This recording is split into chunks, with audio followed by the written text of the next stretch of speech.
Hello everybody, welcome in. It's Friday. It is the 12th of May 2023. My name is Carrie Holzman.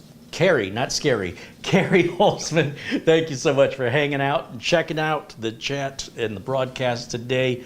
I want to say thank you right away out to the folks at Beelink.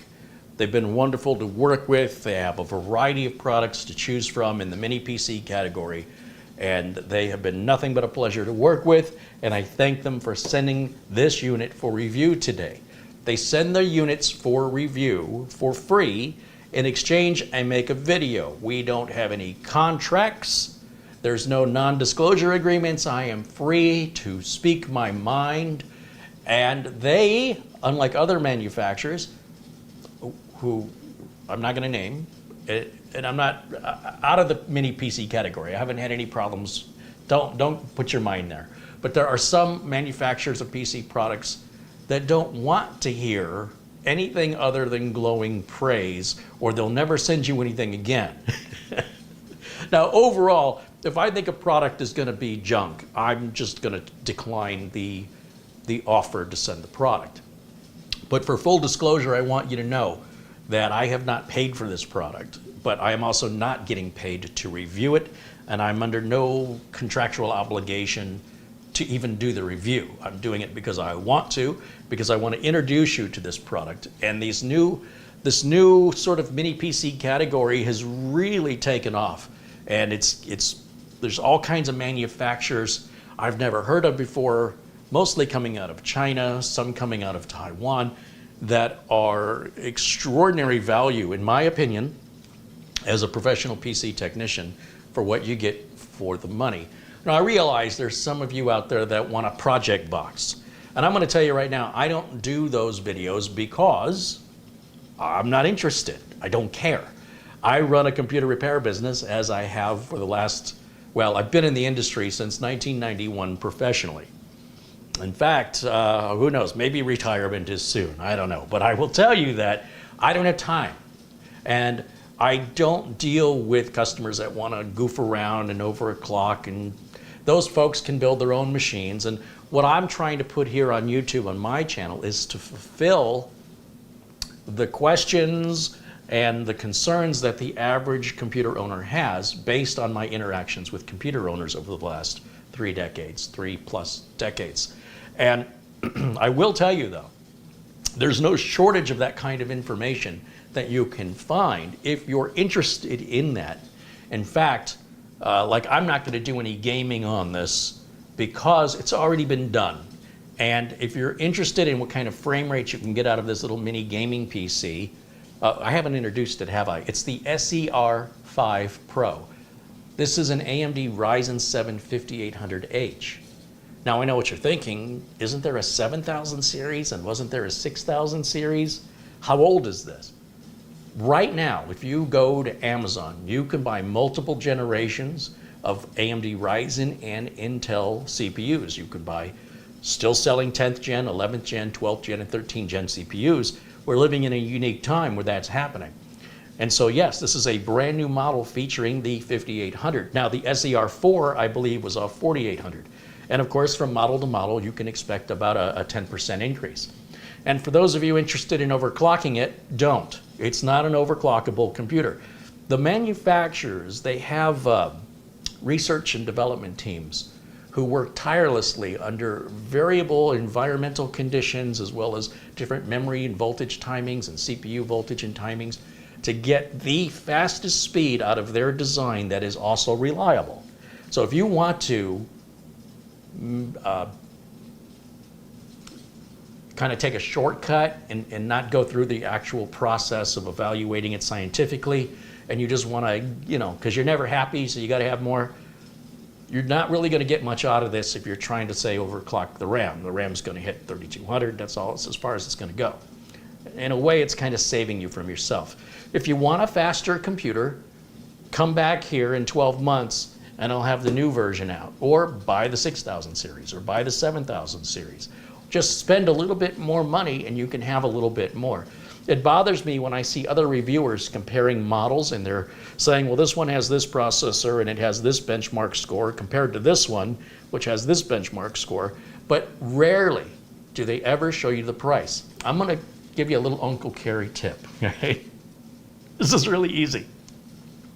The manufacturer wants to give you as much bang for the buck as possible without having a machine that's unreliable, that's gonna overheat and shut down.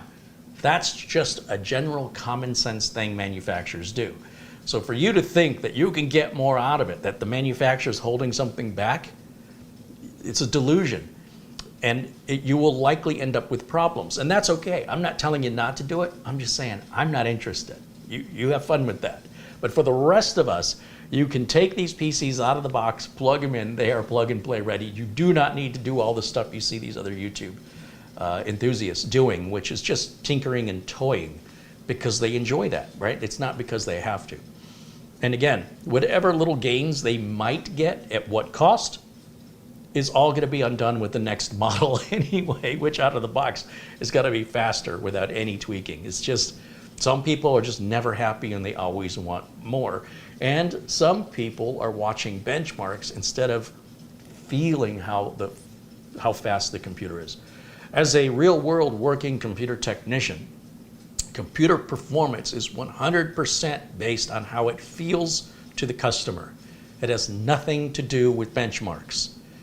Well, I should say nothing to do with synthetic benchmarks from software. It has to do with the customer's feeling. Does it feel slow? Does it feel like it's lagging? Is there a latency? Does it feel like it's not responding like it used to or what you're accustomed to? That's what we chase, that's what we fix, that's what we get paid to do, and that's what drives an entire industry of IT. Now, that being said, which again, just as I'm not interested, you may not be interested. If you want those kind of details, let me point you to a fantastic YouTube channel that has done an amazing review getting into that technical minutia. So if you want the technical minutia, an excellent channel to check out for this PC is right here. Let me share it on the screen for you. And don't go there now. Wait till I'm done. Let me put it on the screen. This guy right here, his name is Phil. I think he's in Australia. And he has got a fantastic review of the same machine I'm going to review. But I'm not going to redo what Phil's done. What point would that be? Just to have a different face and a different voice, spout the exact same information? I can assure you, if I run the same test that Phil ran, I'm going to get the same results Phil got. So what's the point? So if you want, I strongly recommend that you watch both reviews so that you have a full sort of, Phil's providing a type of review and I'm providing another type. So you're getting both sides of the coin if you watch both videos. And that way I can show things that Phil hasn't done. And Phil's doing gaming on it, which I'm not going to do. And if you're wanting to use this as a gaming PC, and why not? Because it is sold as a mini gaming PC. Phil can give you an idea of what to expect with regards to performance of certain types of games. So it's called Phil's Computer Lab. Subscribe to him. He's fantastic. I can't speak highly enough about him. You'll see here, I've given him a thumbs up. I hope you will too. And his review is only it's under 11 minutes long. My review is going to go at least 2 hours. So we're going to do something completely different. And this is all live, unscripted. Nothing's rehearsed. We have no idea what's going to happen. All right. So I just wanted to get that out of the way. Now today's computer is the SER5 Pro from Beelink. You'll see I'm at b-link.com is their website. And the link is in the video description below this video for both buying the system from Beelink and information about the system direct from Beelink, as well as a link to Amazon. If you prefer to buy from Amazon, if you're in the USA, for example, you want that 30-day money-back guarantee, no hassle returns. For peace of mind, I'll leave that up to you which option you want to use. If we scroll down through here, we'll look at the specifications. It's an AMD Ryzen 7 5800H. It's DDR4, not DDR5. It's an M2 SSD, NVMe 2280 standard NVMe storage, and Wi-Fi 6. Did I finish my earlier thought about if you spend more money, you're going to get more? I know I was heading that direction, and now thinking about it, I'm thinking I didn't finish what I was saying. The heads up from Uncle Kerry is, if you're going to spend less, you're going to get less, and manufacturers are not holding back. They're giving you everything they can for that particular price point. So, that being said, let me just keep scrolling down through the website. Let's see what Beelink says about this. It says it will run a maximum 4.4 gigahertz processor frequency. It'll hold a maximum 64 gigs, and of course that's because DDR4 DIMM, SODIMM memory, the largest you can buy is 32. And since there's 2 sockets, then you can only have 64 because the industry doesn't make anything bigger. It says it's got a maximum 2 terabyte limit on the NVMe drive, but does it? I haven't seen any reviewer do this test, and this is a more real-world test. Some people might say, well, who needs 4 terabytes? Well, some people also might say 640K of RAM ought to be enough for everybody. I'd like to know if that maximum 2 terabyte value is actually real. So during today's review, we will replace the drive with a 4 terabyte. And while I'm sure 64 gig is going to work, we'll go ahead and swap out the RAM to 64 gigs anyway. You can have 3 displays on this. There's 2 HDMI outs plus a USB Type-C that will do video output. So you can run 3 simultaneous 4K displays at 60 hertz. And it has Wi-Fi 6, which is called technically 802.11ax. All right, so that's just the general information. Believe it or not, that is not technical minutia. If you want to really dive into the technical minutia, you can, well, watch other review video channels that do that nonsense. For me, it's nonsense. I don't sell computers based on minutia. Now, we've got some benchmark results here. Game name, frame rates. All right, that's all there. 4K video demonstration.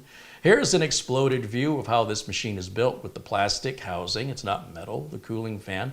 You see that the cooling fan and the CPU are at the top of the machine. Sometimes they're the other way around. And let's see, we've got, of course, our memory is socketable, and our single M.2 slot is socketable. And then we have this additional fan and a space for an optional 2.5-inch hard drive or solid state drive that is SATA. Now, a lot of times manufacturers will give you this bottom plate as being metal. That's a great way to transfer heat. It'll work as a big heat sink. So if you see like any of these mini PCs that have the plastic bottoms on them, it's sort of a wasted opportunity to dissipate heat just because they wanted to shave a few pennies off the price of manufacturing so they could sell it at a lower price to you, the consumer. You will pay less to get less. If that's important to you, pay a couple bucks more. If it's not important to you, save your money.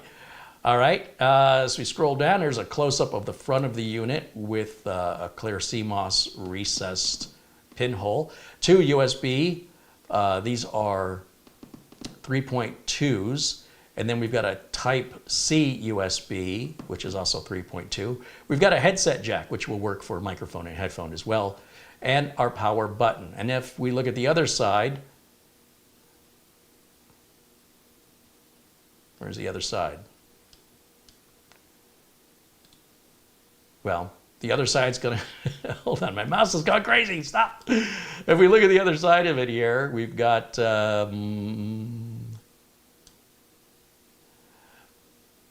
like it's showing us everything on the other side written down specs-wise, but I don't see the picture. It's got a 1 gigabit Ethernet port on the back.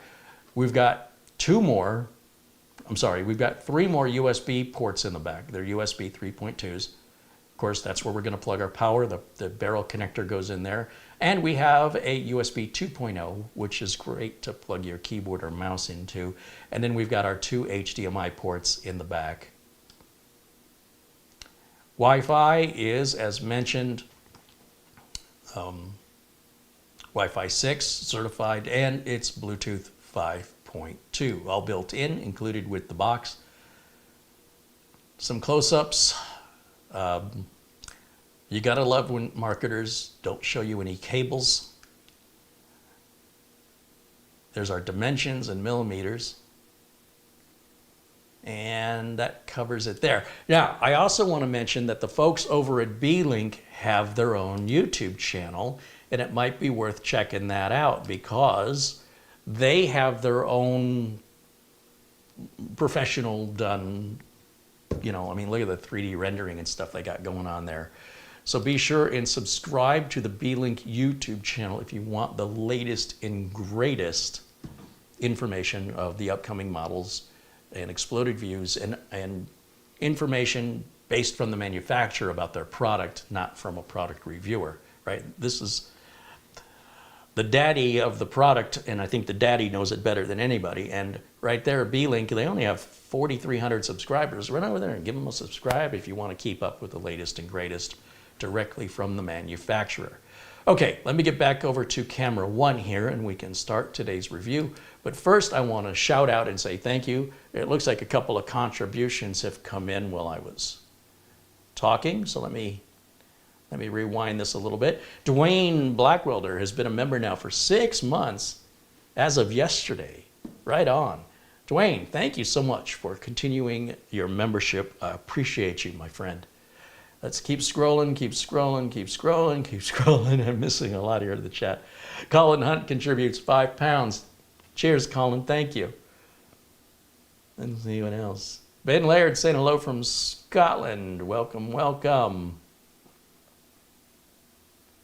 Nick Poverman says hello. Rob Gurley says hello. Politically Incorrect says hello. Thomas Backenstow says hi, camera girl. No camera girl today. It's just me. I'm going to be the camera girl today. So hi. All right. That sounded weird, didn't it?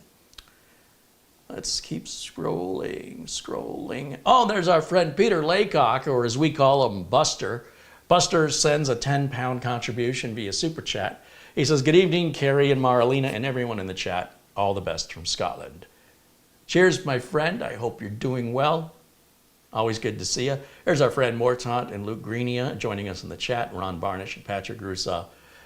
You guys rock. Here's Mark Gaines joining us. Always good to see Mark Gaines, Garfield Rupe, Thomas MacT, and Josh Kinder. Nick Poverman contributes $5 via Super Chat. He says, Carrie, your link to Beelink is giving a 404 error, and there's no link to Amazon in the show notes either. Oh, that's interesting. Let me go and take a look at that right quick. Let's see. Where's my video? Where is my video? It's over here. And let me go to my stream settings.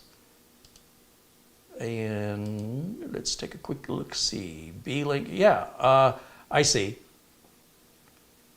Let me try this Beelink link. Beelink link. And it looks like I failed to copy and paste the product link to Amazon. Or I pasted it and I didn't save it. Let me just see what happens with the when I copy and paste that. Didn't copy. Bear with me here. We are live. I just want to get an opportunity to verify things. I want to see what you're seeing, and I appreciate you bringing it to my attention.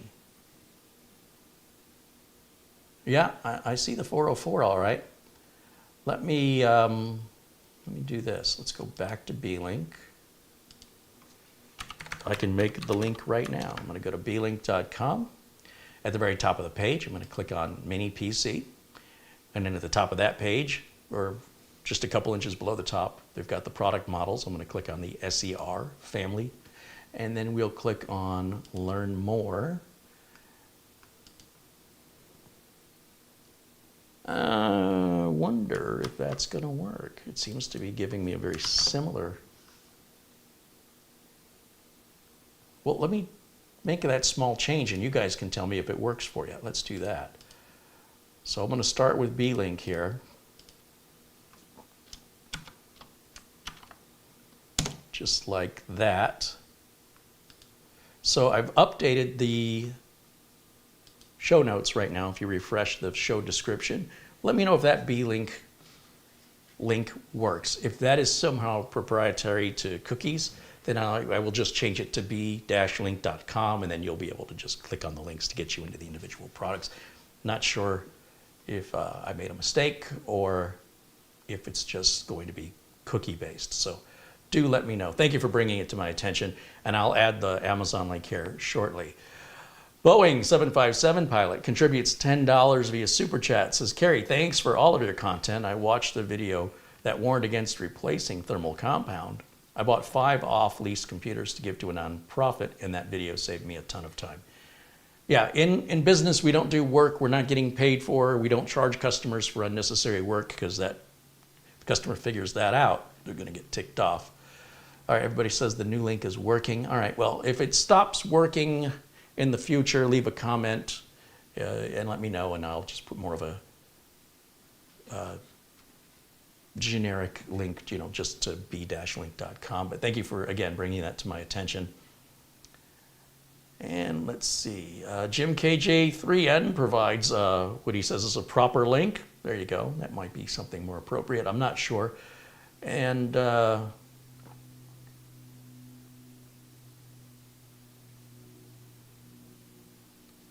Bradley Morris has now been a member for 12 months. That is awesome. Well done, Bradley. Thank you for supporting the show for 12 months. That's right at the beginning of when I offered the memberships, almost to the day. Same with Bob R., also a member for 12 months. And Bob says, wow, already a year. Keep up the great content, Carrie. Well, thanks to these supporters, I can, right? Because the contributions of their memberships joining this channel, it's covering these massive expenses it takes. For example, when I go to try to upgrade the SSD, this is actually a really good value, but it's still $200 for this 4 terabyte Team Group SSD. And it's about $100 for 64 gigs of DDR4, also from Team.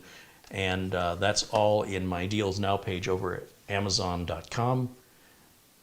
Scroll through the video description, you should see a link for my Amazon.com store. And I have a store called Deals Now. And those are both in the Deals Now page. $200, Gen 3, 4 terabytes, screaming deal. But these products were not sent to me for free. I had to pay for them, and that money, well, that money more often than not comes from the memberships and from contributions like the Super Chats that you're seeing that's making it possible for me to make the content. So it's a nice little circle we got going on here, right? Without you, I can't do this, and there's no sense of me doing this if nobody's watching it. So thank you guys so much for supporting what I do. And let's take a look here.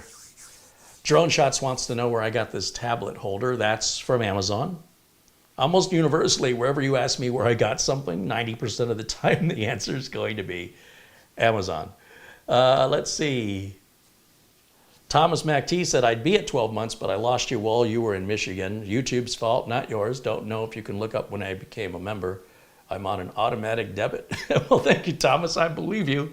I certainly have seen you for sure for the last 12 months. And sorry that happened with YouTube, but you're going to get there. Just keep at it. And I appreciate your support. And I appreciate you tolerating YouTube too. John Williams wants to know, do I have any updates from yesterday's live stream? Well, needless to say, I did not have much left in the tank for me to keep toying with it. I did reach out to my contact at Beelink and explain the situation and asked them if they'd like me to return it or if they'd like to send me another one. And they said no need to return it. They said when you do change out the RAM, it can take quite a long time for the system to boot up. Now clearly they didn't watch the video because we waited a really long time, and I'm the one that harps on that. But, like I said, when you deal with support, when you're asking somebody for help, you humor them. Don't insult them. Don't get ticked off that they're asking you something you already did. You just answer their question politely. If they ask you to try something and you already did it, do it again. Don't give them your backstory. They're there to help you. But if you're going to be a jerk or you're going to be intolerant, the level or quality of help you're going to get universally from anybody at any time is going to be diminished. And there's really no way you can prove that, right? So of course they've been so kind to me, and things happen. And I don't know, maybe it was my fault. Maybe I broke it. I don't know, that shouldn't have broken it. But they said they're gonna send me another one, and they asked me if I had the EQ12 Pro or just the EQ12. Well, I'll be darned if I can't figure out what the difference is. So I provided them a serial number, and they still didn't know. And I said, look, all I want is what I had. If I had the Pro version, then send me the Pro. If I did. And they said, okay, take a picture of the back of the unit and we'll look it up. And so that's where we're at with that. And then they'll send me another one and I will redo the review all over again. It's live. This is what would happen in a professional studio, is we would do the filming and then something like that would happen and all filming would stop. And then somebody who works in the studio would be our liaison to the manufacturer, and they would work that out until we were ready to film again. We'd move on to the next filming project. And at some point we would decide if we want to reshoot the whole thing again or if we want to pick up where we left off to save time. Time is money in production. And then the video editor then edits all that out. And you, the viewer, would never know any of that ever happened. That's what 99% of all YouTube videos are. So you're not really getting reality. You're getting a narrative that is controlled by the producer of the video. In my videos, my narrative is let it be real, let it be authentic. And yes, my videos are longer because they're real. Some people don't like that. Some people like flashy commercials being shown to them. That's nothing wrong with that. You're just not going to find it here. So I hope you understand the reason why my videos are the way they are is because it's a pretty rare thing to find somebody shooting live, honestly, in a technical environment. There are a few others that do it, but they're few and far between. And I also appreciate when a content creator shows their face. I see too many content creator videos where they're looking at product images, but they don't actually have the product, or they just show a pair of hands, or the most offensive one for me personally is a video where they won't even use their real voice. And I know you guys have seen these videos. It'll say it's a product review, or it'll say it's a trick or a hack, and it's some computer that is talking like this, and it sometimes mispronounces words and does not have the proper cadence of a talking person. So there's no inflection. It is so annoying, and boy, I'll tell you what, there's nothing more cowardice to me from a content creator or an artist is to hide. In some ways, like, you know, Banksy, whoever that is, hides, but at the same time, they create this amazing artwork. And that's part of their thing. And Daft Punk, the band, they would hide behind their masks. Or Sia would hide behind her hair. Or even the Gorillaz, that band, they would hide as being, you know, cartoon characters. That, for me, I don't like it. Because it's not honest. But to each their own, and enjoy the content you enjoy, and I'll enjoy the content I enjoy. And I make content that I would want to watch.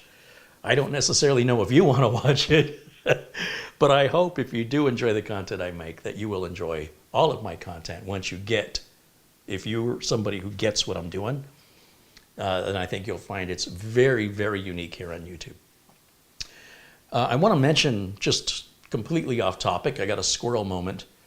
There's a documentary that just came out on one of my heroes, and I'm sure we all know who he is, Michael J. Fox. I've always sort of related to Michael J. Fox, and we're very similar in age, we're very similar in height, and we're very similar with bullying and using humor to diffuse it, and being very fast, running away so the bullies couldn't catch us. And unlike me, he got really, really successful, thank goodness. And then, of course, was hit with Parkinson's. And we don't see much of him anymore. And there's a documentary called Still, right? Because he can't stay still. And it's called Still, a Michael J. Fox story. Sorry, it's live. And I watched it last night. I couldn't turn it off. Oh my gosh, what an amazing story. It's on Apple Plus TV. Is it Plus? Anyway, check it out if you're a fan of Michael J. Fox. He's a real life superhero as far as I'm concerned. Forget Superman and Aquaman and Spider-Man and Wonder Woman. Give me a dose of reality. Here's a guy that just keeps getting back up and brushing himself off and refuses to give up. Such an admirable quality, maintains his sense of humor. He's as funny as he ever was. Don't let the way he looks have you feeling sorry for him. He is still Michael J. Fox. What an inspirational, and I'm so happy he's made this, right? Because it's getting harder and harder for him to even speak. And I'm glad that he took the time to do this now. So if you have the opportunity to see this documentary and you're interested, it's called Still, S-T-I-L-L, a Michael J. Fox story. And it's fantastic and inspiring. And boy, if there's anybody I look up to, if there's anybody that I wish that I could achieve a similar quality of attitude, it's always been Michael J. Fox. Ever since I first saw him, I think, in Family Ties as Alex P. Keaton, and then, of course, shortly thereafter, the Back to the Future movie, and then his movie career just took off. Not a fan of all of his movies. You can keep Teen Wolf, but I will say he certainly seems to be somebody that I align with in a lot of ways. About 80% of me and him are like the same. And then there's this 20% where we're different. But holy cow, I got nothing but praise. You never see any tabloid stories on him, being abusive or driving drunk or any of the stuff you see big celebrities do. And I'm talking back in the day, of course, not now. And anyway.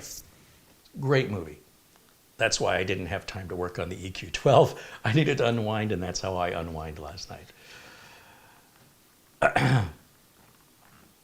Dom Long says, yes, but Michael J. Fox is rich and cool. Yeah. Yeah, rub it in. Rub it in. He is. He is.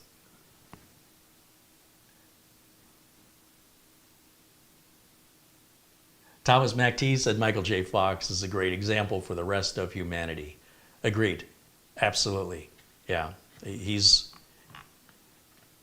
If I can emulate anybody, if I can look to anybody as an example of what I would achieve in attitude, specifically attitude, sense of humor, and stick-to-itiveness, stubborn, but also self-aware and able to see the humor in it. Boy, there's just nobody alive in the world today that compares. And I feel very fortunate to share time on this planet at the same time. Even though we've never met, his influence has been profound on me. So, and he's not dead. I'm not just saying there's a documentary. And if you've been a fan of him like I have since the 1980s, to see him in this condition is a little heartbreaking. But to see his attitude and to listen to him, it's heartwarming because he is still the same guy. I love it. Absolutely love it. I have a feeling I'll be watching that one again. And I'm somebody that doesn't watch stuff more than once. In fact, probably the last movie I watched over and over and over again was Back to the Future, to be honest. Okay, so kind of trailed off there for a minute. Mr. Dobbs says Michael J. Fox is a Canadian. Well, not anymore. But yes, he's originally from Canada, as Howie Mandel and Jim Carrey and many other very talented folks here in Hollywood.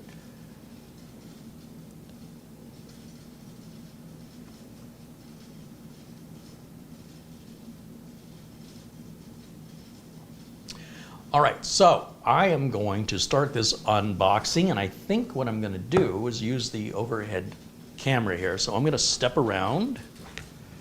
And you'll see how I do this. Again, I was going to say professional. This is still professional. It's just I'm defining professional as showing you everything, taking the mystery and the magic out of it, because I hope to inspire some of you to realize that you could do this too. Start your own YouTube channel if you wanted to.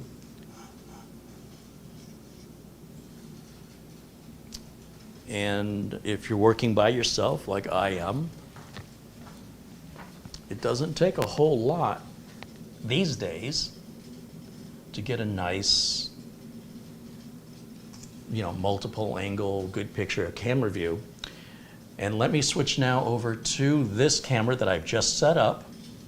We're going to call that our close-up camera. I'm going to turn that on, and I'm going to turn off camera 1. And there we are. Hey, I lined that up pretty good. Not bad for a guess. So here's the box that the SER5 Pro shows up in. We have a sticker here that identifies what's in the box, and then some specifications here on the bottom of the box. And it's a pretty small box.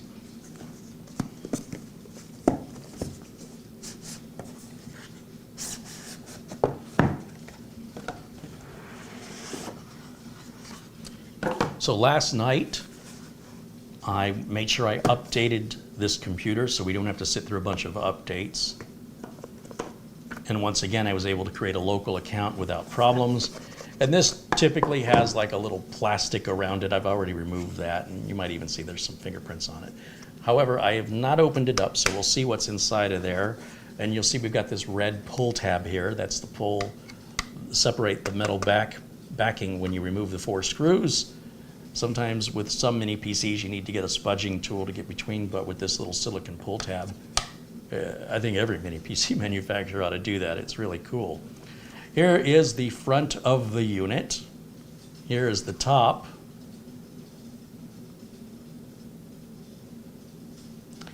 And then, of course, I went over the ports on the back, but here's what it looks like. These are just vents, heat vents, and we've got more venting on each side. Airflow is exceptionally important in mini PCs, and especially the higher performance they are, the more cooling they're going to need. So there's our LAN jack, there's our 3.0 USB, there's our 2.0 USB, there's our 2 HDMI outs, and as mentioned, let's see, we've got no Kensington lock on this, but I don't know anybody who uses those anyway. Our power input is there. And if we wanted to hook the third monitor up, we'd have to go through this port here on the front, it looks like. And then, of course, our 2 extra USB 3.2s, our reset CMOS button in there, which I don't know why that's there. I don't think anybody would ever need that. And then power button. And that's the whole unit, just like that. In the accompanying box right here, we've got a power cable, which is a Mickey Mouse style plug. We've got a power adapter here, which is, again, I don't like it when the manufacturers don't put their name on it, so I'll get a label maker and I'll put like, Beelink SER5 Pro on it or something. Because, well, I see a lot of customers, they'll plug in an adapter that's laying around, and they're like, well, it fits, so that must be the right adapter. It does not, nor has it ever worked that way, and it's a great way to fry your equipment. So if those two items get separated, it could be hard to know for sure that this is the right power adapter for it. So I would take the time to label it, or I would use a silver Sharpie marker, and I would write Beelink SER5. This is a wall mount plate, or a plate for mounting the mini PC behind your monitor, so it won't take up any room on your desk. We've got a regular HDMI cable here, and then we have an ultra short first day with the new lips. This is an ultra short HDMI cable, and that's for, let's say you mount this behind your monitor and you need to go out of the HDMI out into the back of your monitor. You only need to go about a few inches. So if you used a longer cable like this, then the cable would just be hanging and it would look sloppy. So that's there to just keep the aesthetic nice and clean if you're going to mount it in that way. And then we've got some screws here, and it appears the screws are for 2 things. One will be that VESA mount, or this mount right here. Those are the silver screws, and then the black screws are to secure a 2.5-inch drive, SATA hard drive or solid state drive inside of the unit if you want to expand the storage. So you can have both an NVMe M.2 as well as a traditional SATA drive. Okay, and I didn't see any SATA cable in here, So that suggests to me that that there's probably a SATA adapter in there. You just slide the drive into it. Now, if we want to take a quick look, while I've got the overhead camera up and running, we can look at the inside of it here. I just tapped my keyboard and switched to the different camera. Let me switch it back. Alan Lindos contributes $7.77. Says, hello, Carrie. Chat, another late fee again. I'm becoming very consistent on fees. Did I miss the outcome from yesterday's Beelink issues? No, the outcome won't be for a few days. Probably at the end of next week at the earliest. All right, so let's go ahead and just remove these 4 screws. I'm going to show you how easily this thing is to take apart. I like that I don't have to remove any rubber feet. There's holes in the rubber feet. I also like that the rubber foot is that long. And we just have a screw in each corner. And I recommend that before you take the back off of anything, pay attention to the way it's oriented, so it'll be easier for you to figure out how it goes back on. I've seen people get frustrated trying to put something back on backwards because they weren't paying enough attention when they took it apart.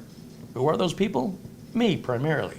All right, so if we notice all the writing facing this way, this pull tab, the pull tab is towards the back of the unit. So if I put this back on with the pull tab at the front of the unit, I'm probably going to struggle. All right, so learn from my mistake. Okay, so this is the opposite end of that silicon pull tab here. That's all that is. And we got some kind of piece of foam right here. What's that going to? That is going to, apparently it's going to sit on top of, if you put a drive in here. This is your 2.5-inch drive caddy, and yeah, I can see that it's already pre-cabled. So all you have to do is slide a drive in there.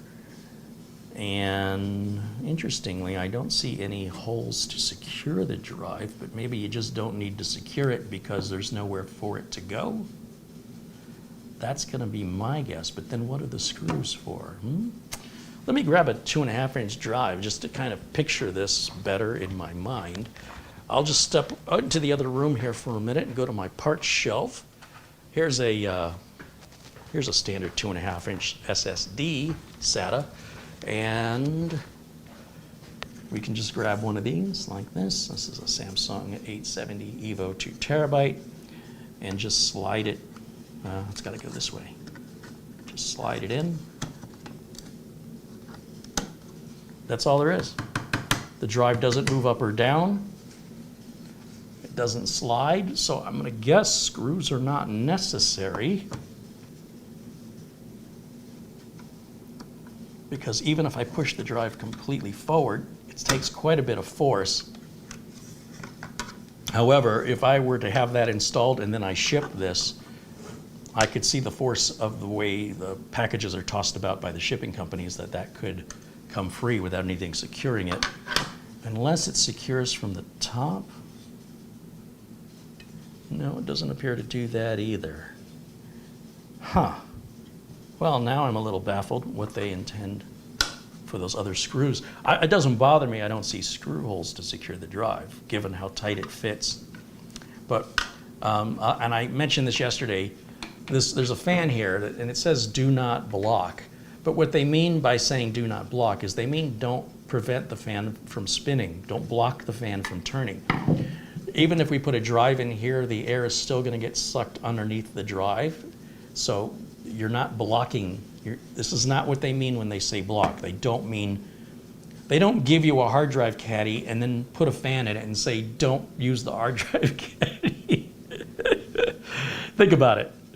So it will impede the airflow, but it's not a big deal.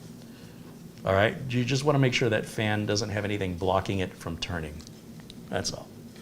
Let's take a look under here while we're in here. And let's see, I think we need to go here.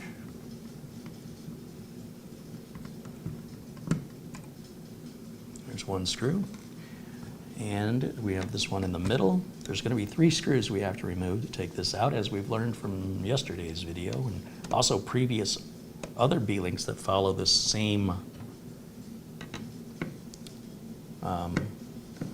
design format. So they're opposite corners. I have to get in this corner right here. And it looks like this screwdriver is going to fit. I usually have to get a smaller screwdriver for this little screw back here, but maybe I'm going to get lucky. And maybe I'm not. So let me grab a smaller screwdriver for that so we can take that off and take a look in here. I'll use the same lucky driver set I used yesterday. This I picked up from Harbor Freight Tools. And I think we'll use this one right here. This is a Phillips number 0 precision driver. And I want to go to this corner right here. Oh yeah, I can feel it now. Here we go. Those screws all seem to be the same length and width, but I still intend to separate the screws into different groups. So I put them back, not necessarily in the same holes, but at least to the same components. Now I should be able to just lift this out. Be careful because it will be cabled in there one way or another. There it is. So we've got the 2 cables, this cable here connecting the SATA adapter, and then the power cable for the fan. And then inside we have Crucial brand memory, and we have the thermal contact material, thermal tape on top of the M.2. That looks like the pink bubble gum up there. And you can see we've got 2 memory modules installed. These are, let's see, 1.2 volt CL32, 8 gig DDR4 3200. There's 2 of them, that's a total of 16 gigs. And our M.2 is probably the same as yesterday, being a Kingston, I'm gonna guess. And we're gonna find out when we turn it on and run some tests on it. So I'm not gonna put all this back together. I'm just gonna leave it apart because it's faster and we're live, and I'm gonna need to open it up again to change out the SSD and the RAM, just to see what will happen if we try a 4 terabyte drive when the manufacturer says it only supports up to a 2 terabyte drive. Will it see the 4 terabyte drive? Or will it only see 2 terabytes of it? Or will it not see it at all, right? That's the question. So I'm gonna run that test so you do not have to. I'm gonna leave this upside down for now, and I'm gonna turn it that way, and I'm gonna start plugging in power, HDMI, the internet cable, and keyboard and mouse dongle. So bear with me for a second as I do that. And then I will also get rid of this overhead camera because I think I'm done with it for now. Turn that camera off right here. And then I'm going to move it out of the shot. So we'll just fold this up, move it out of the way. I need to step around to do that. I am my entire production crew. I am the script writer, the producer, the camera operator, the sound engineer, the network engineer, and I am the talent. So it keeps me busy, what can I tell you? We'll plug that in there. Bring this down, and give me this. And I'm gonna plug this in right there and plug it into our surge protector down here. All right, ta-da, we got power. Here's an HDMI cable. I'll plug that in. Oh, I still see this in the shot. Let me get this out of the shot. There, gone. And oh, internet. Let's plug it into the network. And then I've got the keyboard and mouse right around the front here. So there's our mouse. That single dongle also works with the keyboard. It's one dongle. And let's go to the HDMI input, which is what I just plugged in here, which is right there. And then I'm going to take myself and I'm going to put myself in a corner so we can see both me and the system output. Right now the system is off. So we get the color bars that there's no signal coming out of here because it's off. So I'm going to go ahead and hit the power button here, which will light up. There is no hard drive activity light. I haven't seen that on any mini PC, quite frankly. There's our power on self-test screen. It already begins to load Windows 11 Pro, which is included. All right. And there's your boot time, ladies and gentlemen. Did you blink? It's incredibly fast. But for some people, that's not fast enough. But I hope those people have a lot of money if they don't have a lot of patience. That doesn't really require any patience as far as I'm concerned. And that's why I don't pursue any of that. It's just complete, the amount of returns you get on trying to make this any faster is, even if you're successful, minuscule. So if it's not quite enough power that you need, don't buy this model, buy a model higher. But if the model higher costs too much money, then just wait it out a bit, and the higher model will eventually become the lower model and will be replaced with a newer model. And this will happen consistently year after year after year, likely for the rest of your life. So I hope you buy the right thing that you'll be able to maintain or will be able to satisfy your needs the first time, right? Instead of having to replace it every couple of years. So if you can afford to replace it every couple of years, you could probably afford to just get the better one and not have to replace it. And in the long run, that'll cost you less money. All right, so let's take a look at the desktop and our specifics. So I have to go full screen over here on my side of things. Now I can see it. Now, I have run Windows Update on this, and I've run Uncle Carrie's Windows 10 Optimizer, which does work in Windows 11. I'm not quite sure how much it helps, but it gives me the My Computer icon on the desktop, which I appreciate. I'm going to right-click on that and go to Properties. And we're going to see we've got the AMD Ryzen 7 5800H that has the built-in Radeon graphics. It can run at 3.2 gigahertz. It identifies the 16 gigs of RAM and 64-bit operating system, and I want to confirm that our OS that is included with the system is activated, and it is.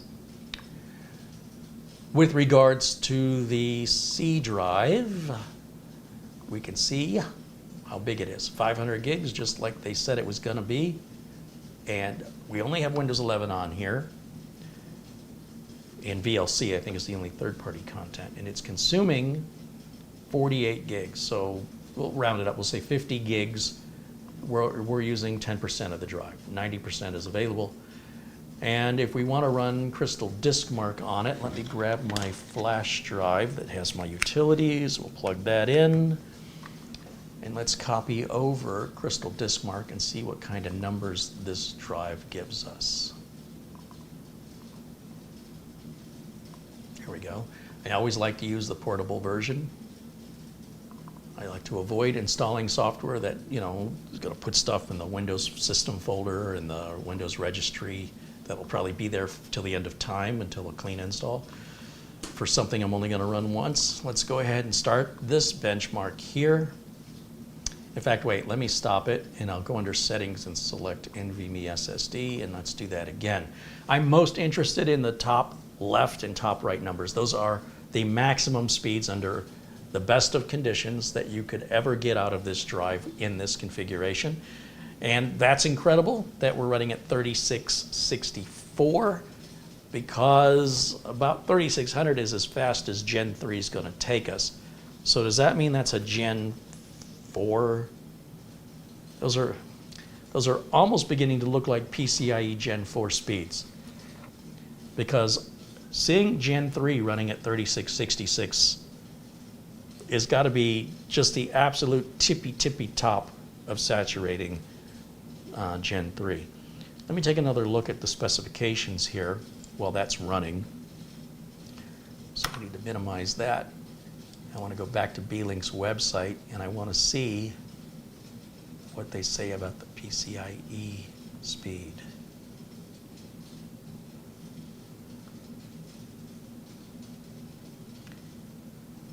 I don't see anything about it. I'm pretty sure It says it uses a Kingston or an Intel SSD. And it doesn't tell me which generation it is.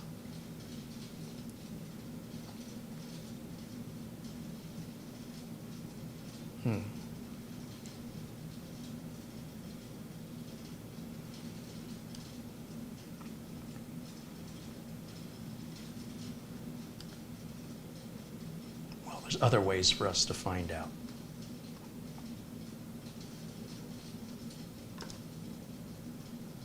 And while the test is running, I'm going to poke over to the chat room and see what you guys are talking about.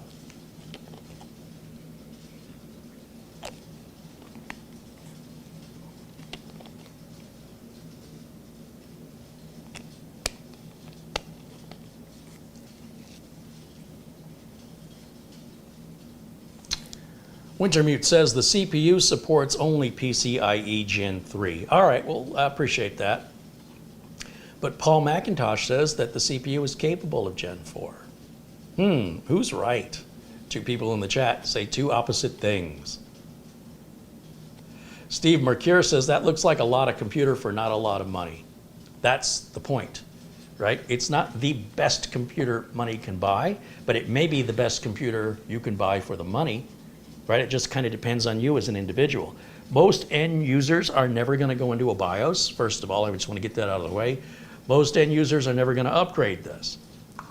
However, most end users are not watching my videos, which is unfortunate for me. So I'm getting a lot of unusual questions that are coming from the technical elite, the people who are the hobbyists, the people who are the tinkerers, who my videos weren't intended for. Not that you're not welcome here. It's just you guys sometimes hit me with questions that I don't participate in those kind of videos. But I do appreciate you're here. And Paul McIntosh says all the 5800s are Gen 4 capable and it's up to the chipset. All right, let's take a look here at, where's my OBS at? Okay, so on our write speeds, yeah, okay, that looks like a Gen 3 write speed. We're at just under 2,000 megabytes per second on a sequential write. 3666 is our sequential reads. And I have to say, that is better than I expected at this price point. Remember, this chip is 2 generations behind. So obviously it's going to cost less, and it's not fair to compare it to the latest generation of Ryzen, because obviously the latest generation is going to be faster, duh, and it's going to cost more, duh. People are shocked. Wait, are you telling me the newer one is faster than the previous one? And are you telling me that that will cost more? Yes, that is a given that should be assumed for anything, any new product, anytime compared to the old product.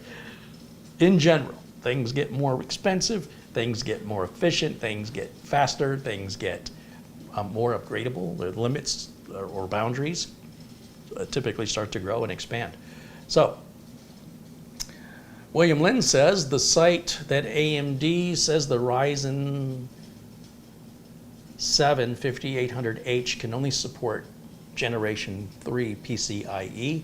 So we can take a look, maybe Crystal Disk Info will tell us which mode we're in. So let me switch back over full screen for me.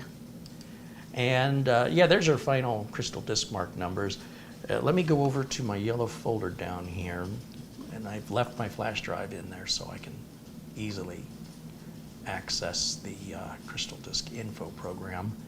And we're going to go under PC testing software. And again, the portable version of Crystal Disk Info is what I want. We can bring CPU-Z over as well if we want to get more details about the hardware inside. So, Crystal Disk Info.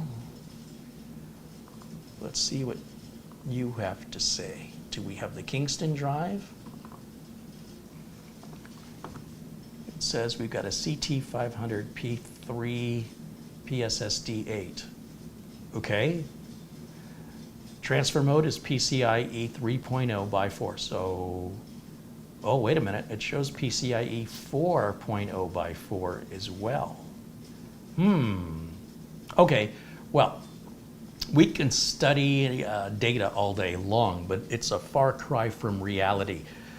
Reality can pretty much answer these kind of questions in a fraction of the time it takes to research it and then wonder which research is telling you the truth or which research is out of date or which research is just plain wrong.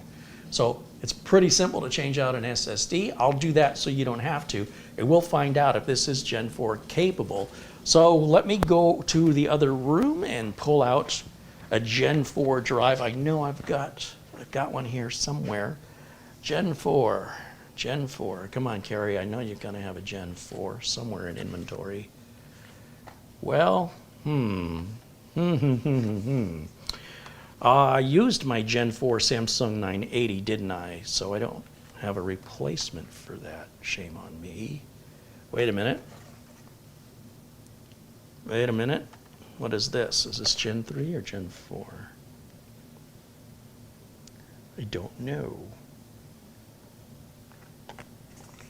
The box doesn't tell me. I've got an SK Hynix brand new in the box. It's a Platinum P41, 2 terabyte. But it's not telling me if it's Gen 3 or Gen 4 anywhere. Okay. Well, let's kill two birds with one stone. Well, no, that's actually not a good idea. I've got a Western Digital 4 terabyte Gen 4 drive. But if it doesn't work, I won't know if it's not working because it's 4 terabyte or because it's Gen 4. So I think I'm going to have to try both. Let me start, I suppose, with, let me start with the team group, I think. I don't know. This can get expensive if you want to try this at home. So let me do it for you so you won't have to, and this may help you decide if you want to buy one of these units or not. So first of all, I need to shut the computer off.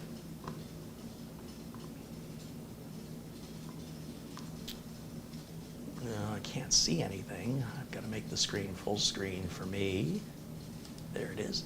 And then I will go down here and I will click power and shut down. Okay. Then I can go back full screen on camera 1. Ta-da. All right. Done with my flash drive. Put that over there. We're going to go ahead and pull the power cable because power is still on even though we've turned the power off. Because this has, for example, wake on LAN features, there has to be some power monitoring the command to turn on. I know I just said it was on, but it's in like a vampire state. There's no major power flowing through it. It's in a standby state.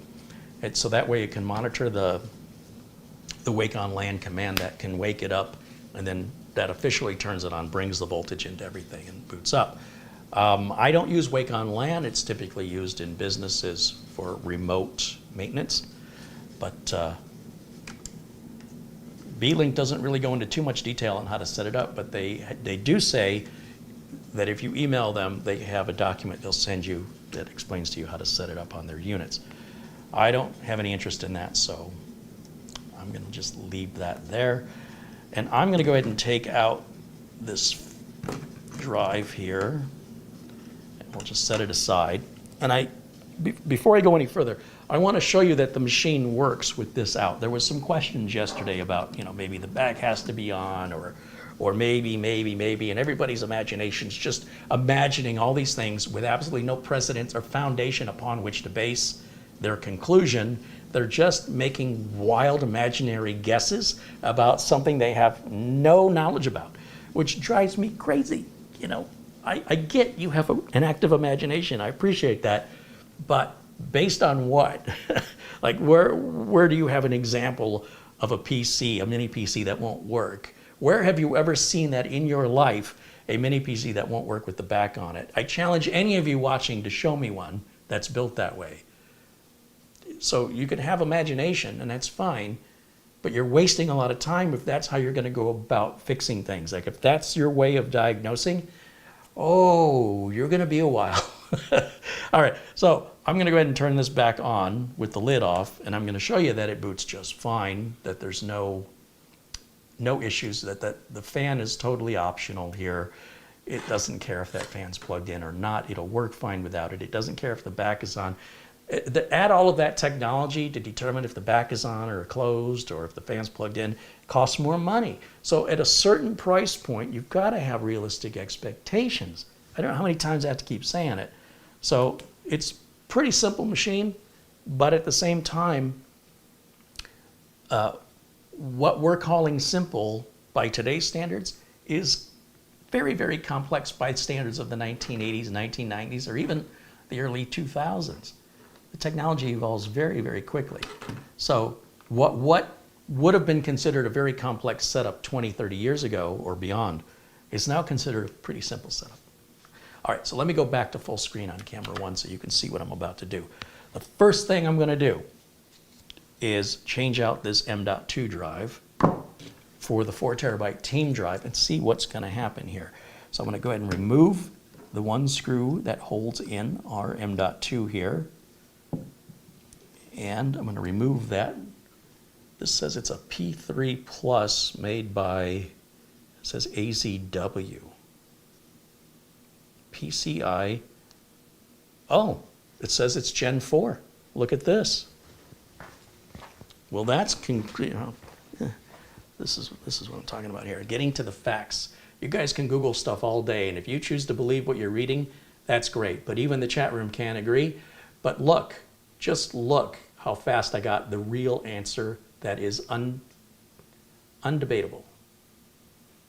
It says right there, right under P3 Plus, it says PCIe speed times 4. If I can hold it still. It says Gen 4 times 4. All right. Now, if it's Gen 4, then that means a Gen 4 drive should work. So let's go to the big boy. Let's go to the Western Digital Black. This model is the SN850X. This is my favorite Gen 4 4 terabyte drive on the market. When I'm picking a drive for me to use, this is the one I pick. I'm not your average user, okay? I'm not telling you you should buy one. I'm just telling you what I'm using. You can do with that information whatever you want. I think price and performance, this is the best deal. The Seagate FireCuda 530 is way too much money, and in many cases, in my testing, this is faster. So I don't have any problem with the quality of either unit. I have a problem with the price of the Seagate. Now, if the Seagate and this were the same price, I would pick this one because I found this one to be a little bit faster. But if the Seagate was cheaper, depending on how much cheaper, this isn't that much faster. So I, in that case, could buy the Seagate. As you can see, I've cut the tape on this product. It's never been used before, so I'm going to assume it's good and there's no problems with it. There's no operating system on it. There's no partition. But they do say the maximum size drive allowed, according to Beelink, is 4 terabytes. And I just want to confirm that that's true. And I don't want to do it on theories. I want to do it on actual experience, because I think experience is far more valuable. And you can't debate experience. You can't tell me what I experienced didn't happen. You could tell me that, but you could also tell me I'm 12 feet tall. You could also say I weigh 1,200 pounds. Doesn't make it so. All right, I'm going to turn this back on. Let me put myself in a corner again. Now, I already know that there's no operating system. There's nothing for this to boot to. So I'm going to grab my Windows 11 installation flash drive, and I'm going to plug it in right here. Now I'm going to turn this on, and let's see if it even acknowledges 4 terabytes. Will it not see any storage at all? Will it see storage but only 2 terabytes of our 4? Or will it see all 4 with no problems, and that Beelink is just copying and pasting all of the limitations from older models, because manufacturers often do that? I want to know. So I want to confirm. I'm going to go full screen over here for me, and we're going to go through the Windows 11 setup. Install now. And then There's a couple other things it asks. I'm going to click I do not have a product key. I'm going to choose Windows 11 Pro. Agree to the license agreement. Now here's where the magic happens. When I click next, will it see a storage device? Oh, one step ahead. I always choose custom. It sees it, and it sees 4 terabytes. So, and I will let Beelink know their website is not accurate, at least not for this particular model. This is important because, well, you may not have need for 4 terabyte today. It sure would be nice to know that if you bought one of these units, that you could upgrade it in the future should you need 4 terabytes, and 4 terabytes is only going to get cheaper. And look how fast Windows 11 is installing. We're already 50% through the setup phase. Remember, the setup phase includes partitioning the drive with multiple partitions, formatting those partitions, and copying our Windows 11 setup files. That's incredible. Absolutely incredible. Now, I'm fairly confident that putting 64 gigs of RAM in it is a no-brainer and we're not going to have any issue. And I will do that once I'm satisfied this works, because if I do everything at once and it doesn't work, I don't know which thing I did that's causing the problem. So I break it into containers, if you will. We do this, right? We disconnect the fan and remove the lid, make sure it boots. Then we just simply replace the NVMe drive, knowing it's 4 terabytes and it says the limit is 2. Guess what? The limit is not 2, all right? Now, assuming all of that works without any blue screens or unexpected issues, that would take us back to saying the limit is 2, which I'm not anticipating. Once I'm satisfied that that all works like it should, then I'll change the 16 gigs out for 64 gigs, and then that's going to be pretty much your maximum upgrade. Now, that's as of May 2023. There are 8 terabyte NVMe drives available, and I do have one on order, but it has not arrived yet. When I get it, which is probably sometime today, I'll include it as part of future testing. I did not buy it because I wanted it. Well, I didn't want it for my own use. I want it for testing, to say, okay, well, now if it can see 4 terabytes, can it see 8? I would think it should be able to. 2 terabytes, once you break that barrier, you shouldn't hit another barrier until like 32 or something, or maybe even bigger than that. So I suspect 4 terabytes, if 4 terabytes works, then 8 terabytes is going to work as well. This is a 4th generation PCIe drive. Amazon has those drives right now at $399. They're often $349. So I would hold off to buy one unless you can find it somewhere else at $350 or below. I personally will not pay more than $349 for the Western Digital 850, what did I call it? SN850X model.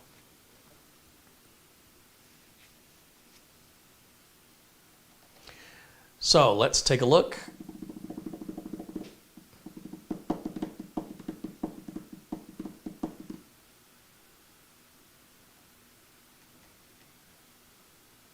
Now I'm going to, oh, thank you to Ian Gooch, just contributed 10 pounds. He says it is 10:13 p.m. here in London, where the temperature is 11 degrees Celsius. I don't know how hot is 11 degrees Celsius. Sounds comfortable. All right, we're getting to the final stages and setup of Windows 11. I want to unplug the internet cable so that it doesn't force me to create an online account with Microsoft. And I need to go full screen again over here, full screen, and we'll go United States, yes, and then we'll go US here, skip that. There's all the Wi-Fi. I click I don't have internet, continue with limited setup. Now I can create the local account. I'll just put the username of user, enter, blank password, enter. And I turn off everything but location settings, so my date and time can be set automatically and kept up to date for me. And then I hit accept, and that should just begin the finalization. And that is a very fast Windows 11 install. Holy cow. We went from nothing to having all the partitions, formats, and operating system installed like that. And we're looking at a computer that's under $400. Is that right? If you look at the Amazon page, there's a $40 off coupon. I think it's, what, $419? And then you take $40 off if you check the coupon box. In fact, while we're waiting for this, Let me just confirm that I'm remembering that correctly. I know I have the Amazon page up here somewhere. Let's go to my window capture. Boom. Let me get rid of camera 1 so we can see this full image. Yeah, $4.19, and right here it says apply $40 coupon. So that's going to take it to what, $379? That's a heck of a price. Heck of a price.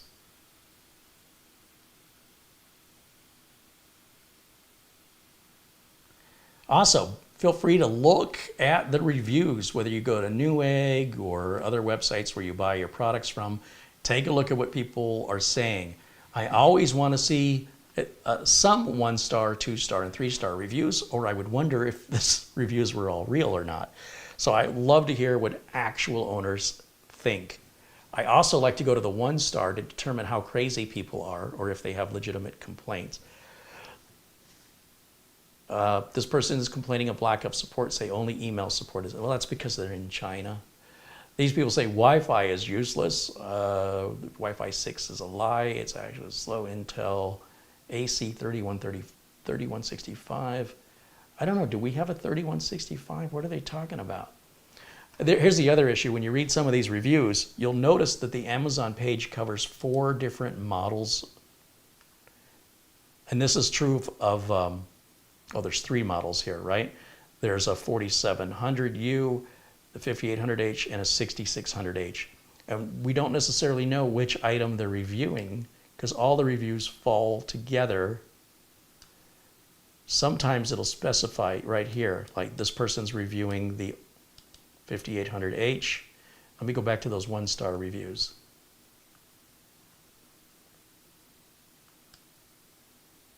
And let me tell you something, email support is the best way to go. You don't want to be on hold forever. You don't want to deal with somebody with a thick accent who you cannot understand. Email solves the waiting. You know, you'll get a response. You just have to wait, usually 24 hours. And the response is going to be written in English so that you don't have to worry about understanding them.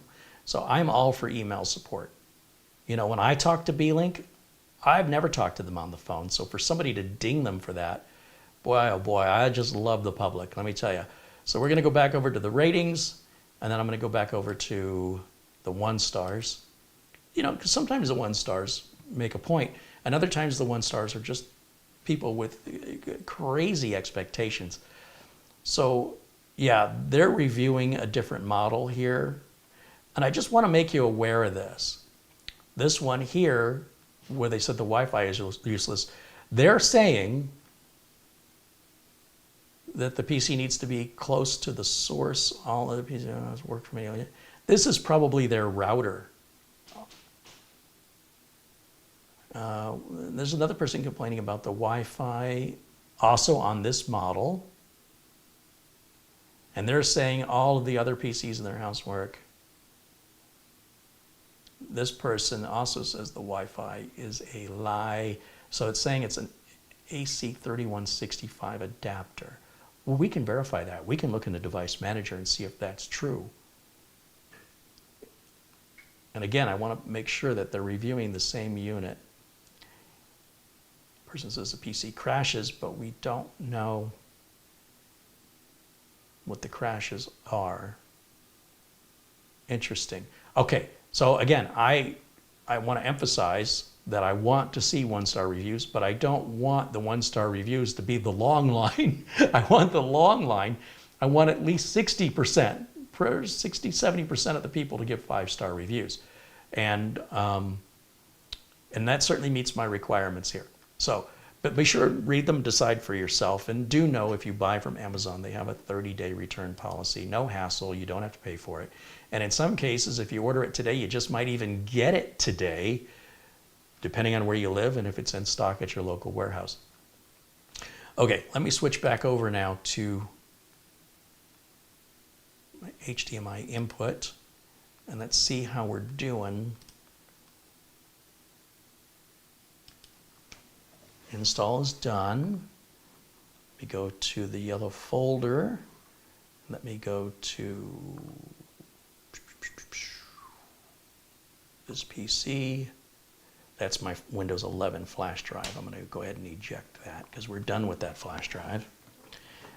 And I guess I could plug it back into the internet, but before I do, let me plug my utilities flash drive back in, and let's copy back over Crystal Disk Mark. I want to see what kind of numbers we're going to get.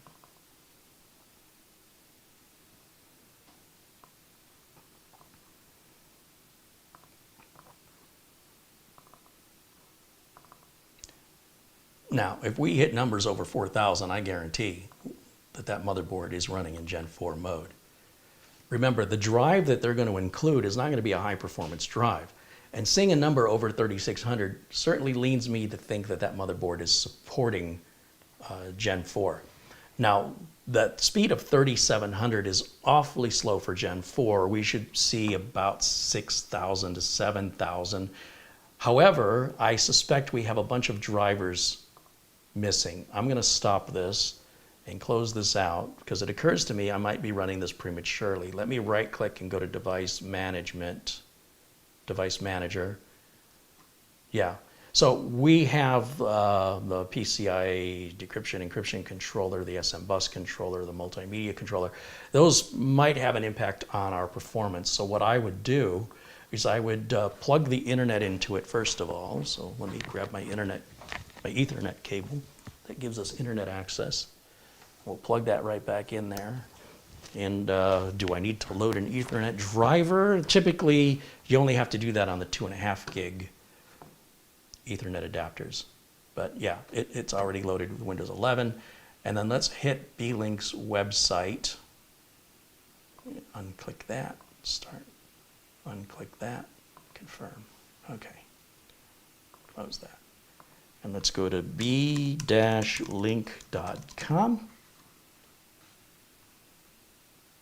And let's look up the SER5 mini PC support. We'll go to support up here. And we want to search for SER5. Now they have a couple different models of SER5, so we want to make sure we pick the right one. Mini PC support. Oh boy. All right, well, we'll just look through the list here. SER5. It's in here somewhere. There's the 3 and the 4. There's the 8. That's an SEI 8. See, I told you they make a lot of mini PCs, all in different budget categories, performance categories, upgradability, and portability categories. So lots of different flavors to choose from to meet the individual's needs.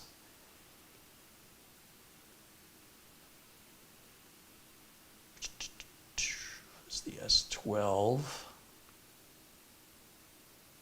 SER6, we're getting close. SER5 5600, where's the 5800? SER4, SER3, hello, SER8, no, it's SEI. GTR, I don't see this model here. I wonder what would happen if we went up here to mini PC. And then we go to SER family. My internet is slow. And SER Pro 5800H, that's us right there. Let's hit learn more.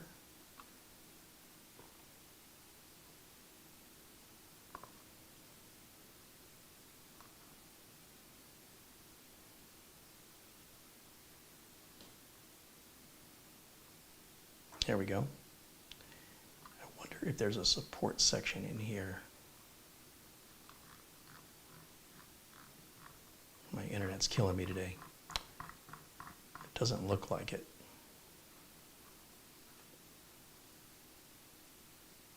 Well, it's a 5500U. We have the 5800. Let me go back.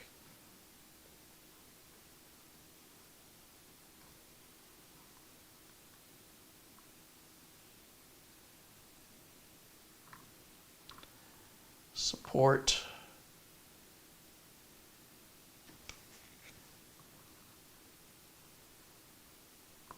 Drivers and downloads.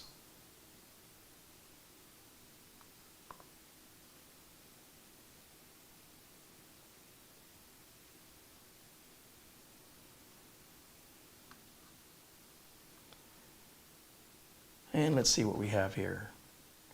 Driver for the SER5 Sounds good to me. It was published in March.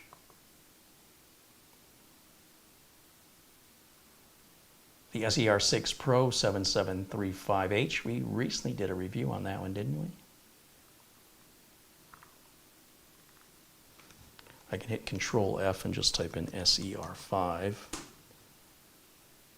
it says 1 of 2 found. What's the next one? Oh, it's on the same line. So that's it on that page. And then there's 3 pages worth. So I think that's all I need. That's the driver file that should have all the drivers in one package. I really appreciate that. Oh, it looks like a video driver is being installed in the background through Windows Update right now. That's why the screen blanked out like that. Let me go back over to the chat while we're waiting for this to download and see what's on your mind. And, you know, just so we're not blocking the progress, let me go ahead and move myself down here instead. Okay, what am I missing in the chat? Marco says, greetings and salutations from a rainy North Italy. Hey, Marco, good to see you, my friend.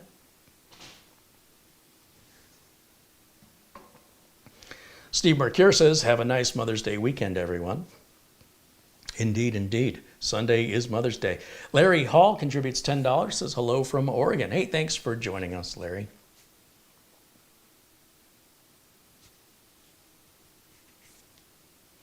Joe Corrender says, good afternoon, Carrie and everyone in the chat.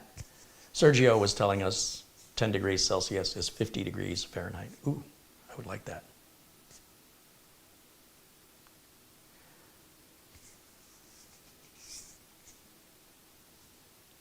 Ian Gooch with 10 pounds says 22.1. Oh, yeah, I mentioned that. That was the time.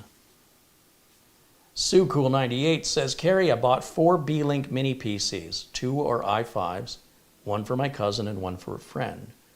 1 is just for using it for TV, and I have the i9. I love, love, love the Beelinks. Thanks, Sue. Thanks for sharing that with us. In fact, we should make sure that Sue is part of our Blue Man group here, because as I start to recognize your participation in the chat, and I see you've not been made blue, then I have verified that, in fact, you are a kind person, a nice person, and that you're a regular viewer. So mostly for myself, so I recognize you in the future, you'll see a lot of people whose names are in blue, and that's exactly how they got the blue, was strictly through being a regular viewer, a regular participant in the chat. Let me just take a quick look here at where that comment was. You know, it's one thing to see it over here on the tablet, and then it's another thing to find it on the screen that's 10 feet away from me. Let's see.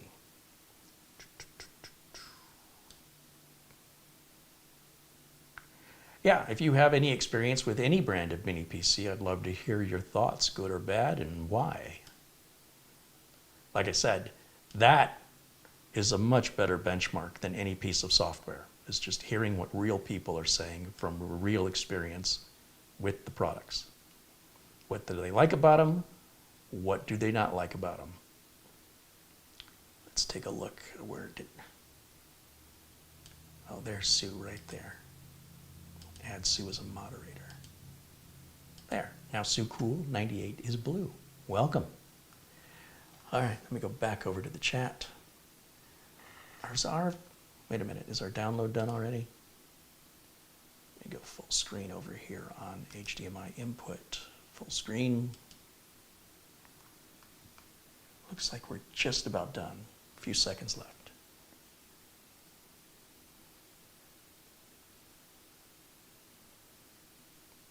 Paul McIntosh says, it seems strange they would use a more expensive Gen 4 SSD and a Gen 3 interface.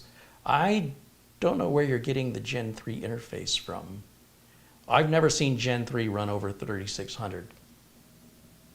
So I'm thinking this is a Gen 4, just the fact that it's breaking 3600.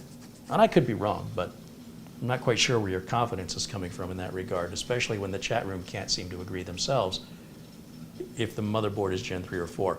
We do know that the NVMe drive is Gen 4 that I just put in, and we do know, as I've shown you, that the drive I removed is Gen 4. So that's why I don't rely on people who are basing their confidence on information they find online.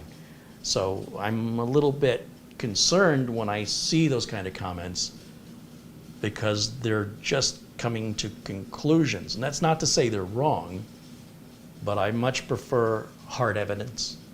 And the best evidence I can have is to actually try it and see. And without all the drivers in it, I can imagine it's not going to run at very good performance. But I also don't know the limitation of the chipset on the board. So who knows? But I will tell you, I don't see Gen 3 drives running over 3600. I just don't see it. So it's possible it could be running at 3700 on Gen 4, on Gen 3 rather, but that would be the fastest Gen 3 I've ever seen. All right, let me open this up and extract it. And let's see what this looks like.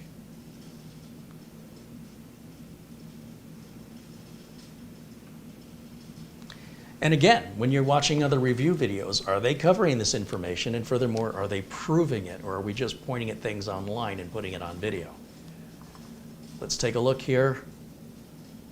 Radeon software, Wi-Fi driver.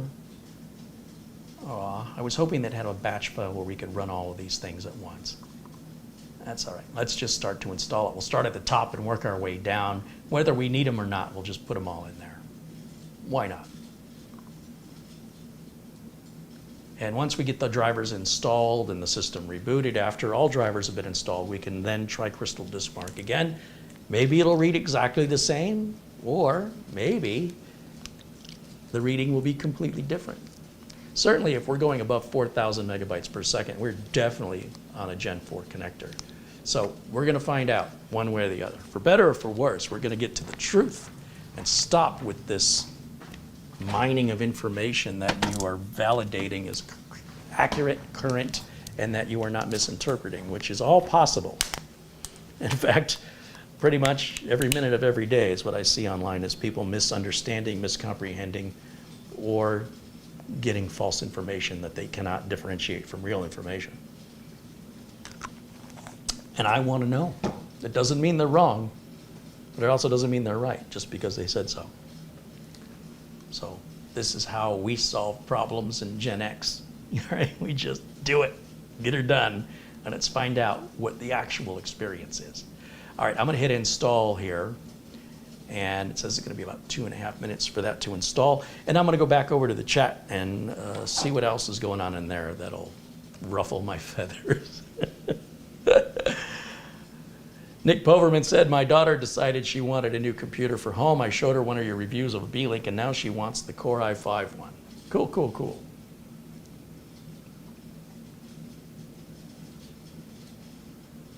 Old Man 55 says Gen 4 can run lower 3600. It absolutely can. I never said that it didn't. Let's see. AMD Ryzen 700 series with up to 16 cores, 32 threads. 5.7 gig. Holy cow, what is this? I'd like to get my hands on whatever that is. Let's see. Paul says all the online info is contradictory. Yes, that's true of all online info, not just this. Let's see. Check motherboard manual, see what connector it has. Go for it. If you know where to find a motherboard manual, I'd love to see it. Put a link to it. Fred Sunderman says, hello, Carrie and chat, better late than never. Hey, Fred, welcome in, my friend.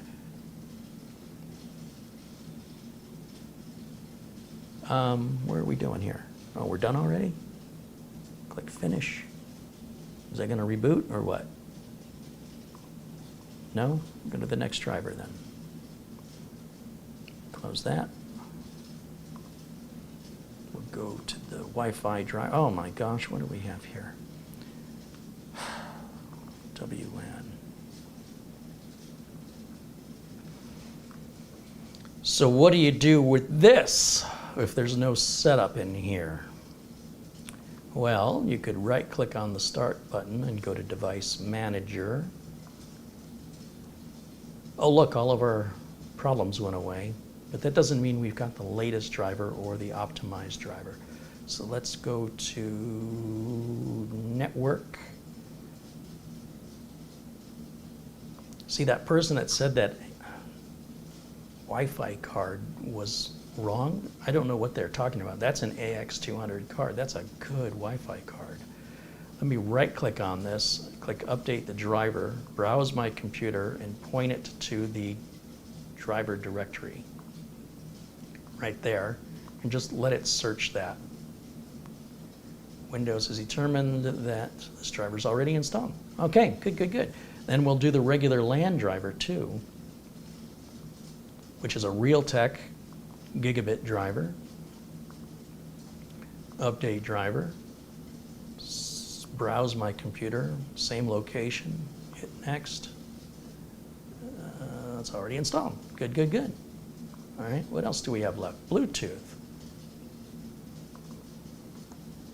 Once again, we don't have any setup here. There's a couple different ways to do this. I mean, I could look for the INF file, right-click on it, and choose Install. Where's Install?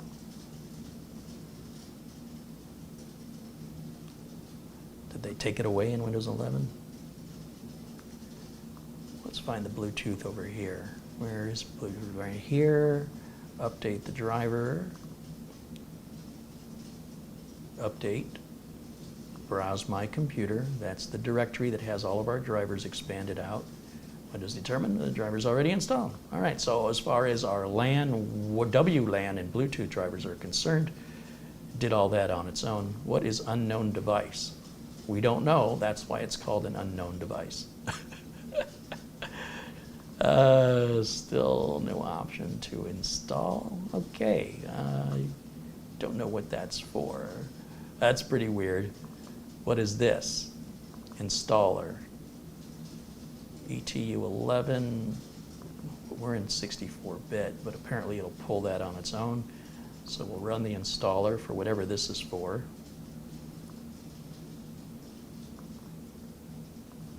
Okay, that's done. Go back twice. I need to get out of the device manager. Sometimes drivers won't load if you've got the device manager open. Here's another LAN driver. Huh. Double click. I don't know why we've got two. Oh, okay.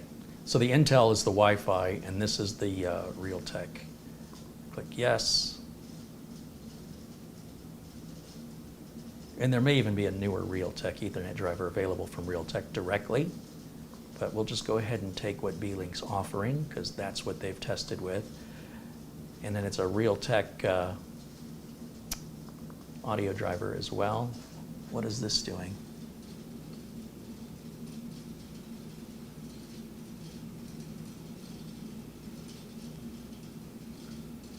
Huh, that's unusual. We're going to go ahead and let that finish what it's doing, and I can move this over so you guys can see it. There we go. There's our friend Oystein joining us all the way from Norway. Always good to see you, my friend Oystein. Shamim wants to know, how is the Iris Xe graphics for light gaming? Well, if you want gaming, you're going to get better performance out of an AMD integrated GPU than an Intel one by far margins. But whether or not it's acceptable to you, what that can do is really dependent upon what games you're playing, at what resolutions, and what your expectations are.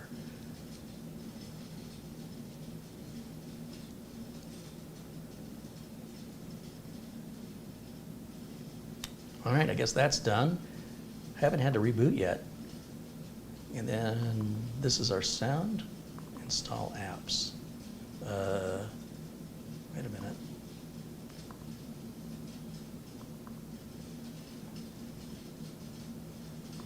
Let me try that as an administrator. Run as administrator.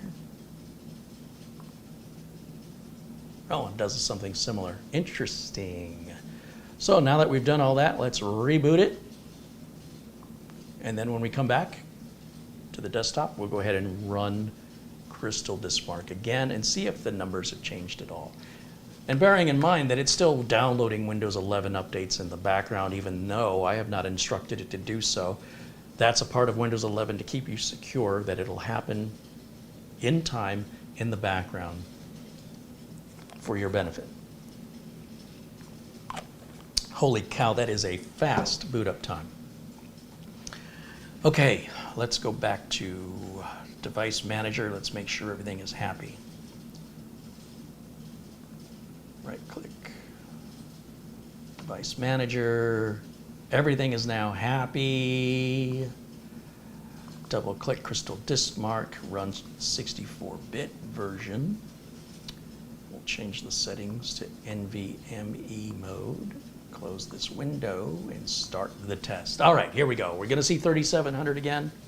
We just might. We just might. But my intent was to see if 4 terabytes would work, not to see if it was Gen 4. This is a very, very, very fast Gen. I've never seen Gen 3 run over 3600. So I don't know if this is like a really low-grade Gen 4 interface or if it's a super high-end, well-polished Gen 3 interface. The good news is if you do have a Gen 4 drive, it will work in there. I would be kind of curious if we grab a Gen 3 drive. Just to give you an example, I suspect a Gen 3 drive is not going to run at 3728.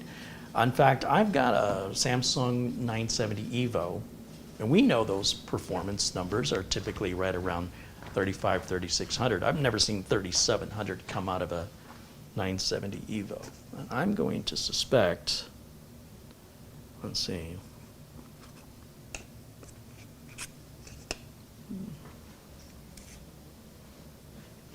That's a Gen 4. I didn't realize I had a Gen 4 drive here. When I'm looking for it, I can't find it. Explain that to me.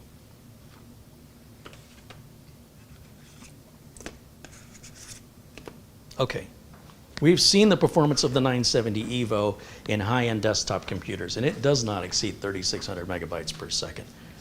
So what I do know is that 4 terabytes does work, and that 2 terabytes is in fact not the limit as advertised by the manufacturer as far as storage goes. And 3728 to me feels like low-end Gen 4, because I don't think Gen 3 can get that fast. But I could be wrong. I'm making an assumption based on how many of these drives I've tested over how many years. That's an unusually big number for Gen 3, and it's an unusually low number for Gen 4. It almost feels like it's Gen 3.5. Larry G contributes $10. He says, here's my late fee and my new badge. Right on. He says, hello to chat and Camera Girl. Camera Girl's not here today, but I'm going to be Camera Girl today. Mitch Morrison joining us in the chat. There's our friend Mitch. Welcome. Welcome in, Mitch. Hope you're doing well, my friend.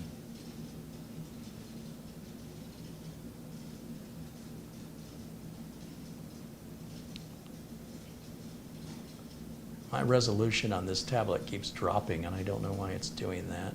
We're going to bring that quality up because it looks blurry to me because the resolution's only at 240 for some reason.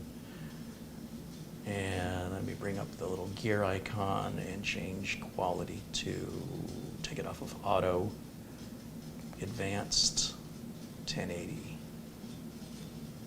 Oh, I can read it now. All the blurriness went away. Dustin Fuller says, Carrie, check your PayPal. All right, I will be glad to check my PayPal and see what else, if I've missed anything else from you guys.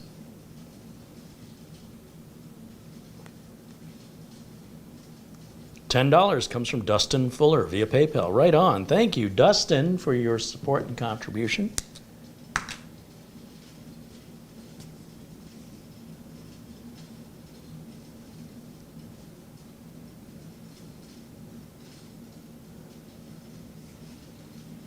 Test is almost done, and we're seeing very similar numbers to the first time. Sometimes drivers can make a world of difference, and sometimes not so much, depending on what it is we're testing. Same is true with Windows updates. That's why I prefer to have everything updated, drivers included to the latest and greatest before evaluating anything or reviewing anything, because the review may not be fair if it's not got the proper drivers installed or they're missing entirely. Other times it doesn't make much of a difference, but how do you know until you get the latest and greatest? All right, so I am concluding here, like even that write speed at 3541, I have never seen a Gen 3 write speed that fast before. And it's fast by about 200 megabytes per second. It's not fast by much. Okay, so are we done? Remember those numbers, 3728. All right, now I'm going to close this out, and we're going to shutter back down again. Should I do it that way? Yeah, we'll shut it down. It'll be quick enough. Power down. Okay. And before I go any further with this, let's go ahead and bump that memory to 64 gigs, because that can also have an impact on your drive performance depending on how much resources your operating system is using. So I'm going to go ahead and eject this module here, and we'll put it over here. And we'll eject this module here. We'll put that one over there. Now here I've got the team. I guess I can go full screen on camera one here. This is the team 64 gig DDR4 3200 speed. It sells at Amazon for under $100. This is crazy that you can get that kind of RAM for under $100. And from a quality manufacturer, in my opinion. I have no hesitation in using team hardware for my customers that I have to support, right? Support costs money, so we want no support calls, at least in regards to any warranty issues, or it eats into what little tiny profit is in this industry. And that's including the manufacturers. That's their goal too. They don't. Some people, you know, they buy these really low budget things and then they expect to have like first class service. They're sitting in coach and they want first class service. They don't seem to understand that you get what you pay for, and support in particular costs a lot of money. I like that these RAM modules install with the Zeus sticker facing up. You never know from one motherboard to the next which side of the RAM module you're going to be seeing. I mean, with the cover on it, you don't look at it anyway, but I mean, the sticker's there for purely aesthetic reasons, so when it goes in the other way where you can't see the sticker, I'm a little disappointed that, you know, the sticker doesn't serve any function. And as you struggle to get your RAM out of the package, always bend the package. Do not bend the RAM. Package is worthless. The RAM, well, that's about 50 bucks a module right there. So we're going to pop that in. We're going to plug power back on. And now we're going to fire it back up. It may take a little longer to boot as it retrains the memory since we've changed it. So I'll hit the power button and switch back over. Oh, I don't have to switch over. I just have to minimize my camera one. And as you can see, there, it just now initialized the RAM.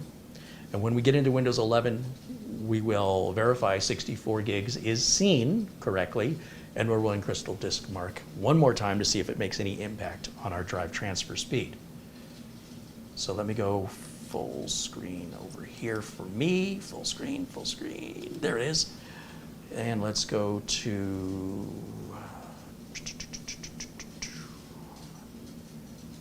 type in the word system information. That's not what I wanted.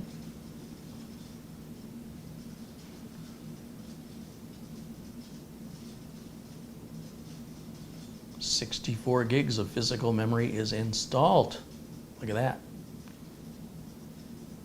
BIOS mode is in UEFI mode, of course. 64-bit. Yep. Okay. Looking good. Back over to Crystal Disk Mark. One more. I'm just going to do the sequential test only. Speed this up. I suspect it's going to be about the same, somewhere in the mid 3700s. It's been pretty consistent so far. But I just want to be sure I'm done theorizing with things. I want to actually verify in reality what the truth is. That's the way I operate. All right, so yeah, we're right in the 3700s with change. So adding RAM hasn't changed anything in that regard. But of course, we can have more windows open with better response time, knowing we've maxed out the amount of memory we can have. So there's no upgrade beyond this 64 gigs. And again, I want to go back to settings and about. That's the page I was trying to pull up originally. Yeah. Yeah, 4 gig, well, 3.1 gigs is being used by the integrated GPU. That's why 60.9 gigs is available out of our 64. If we had a discrete GPU that had its own RAM, we wouldn't need to worry about that. And we do have 22H2 of Windows 11 Pro, of course, because I just installed it. And I think we were already at 22H2 on the install that came with it, but now I'm not sure anymore. I work on too many of these and then it all just kind of blends together as one. All right, so that's pretty interesting, 3728. Now what happens if we put in a Gen 3 drive? Right, that's the natural question here. I'm gonna go ahead and shut this off one more time.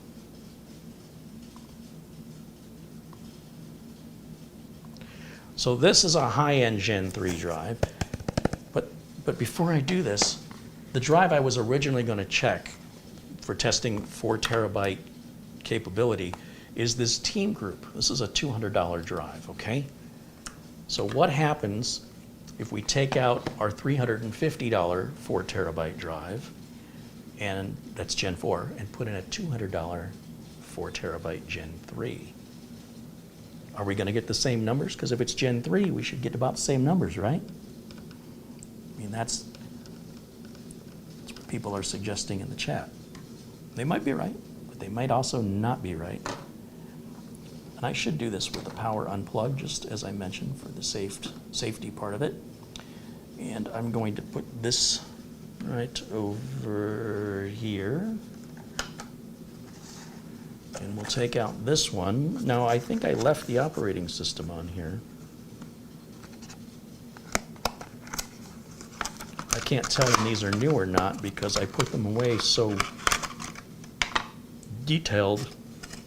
I'm assuming this is the one I've been using. If not, I guess we'll be reinstalling Windows 11 on it. Also, the Wi-Fi card in here is replaceable. So for those people giving it 1 star for the Wi-Fi, they just open it up and pop a different Wi-Fi card in there. 20, 25 bucks for a Wi-Fi 6E card. It's not a big deal. It's super easy. Barely an inconvenience.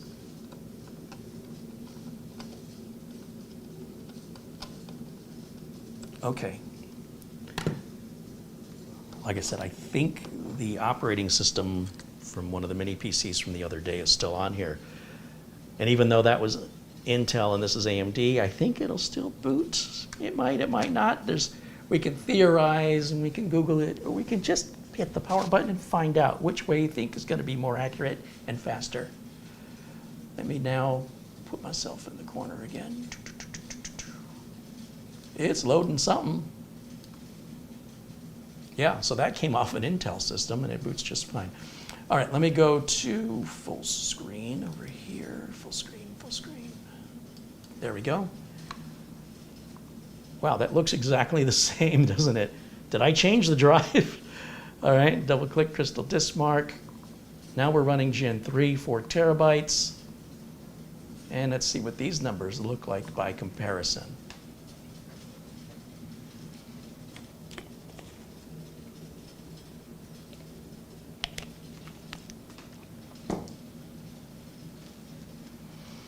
Joe Corrender says my Gen 3 970 Evo Plus NVMe scored a sequential read of 3490.92 and a sequential write of 23.80.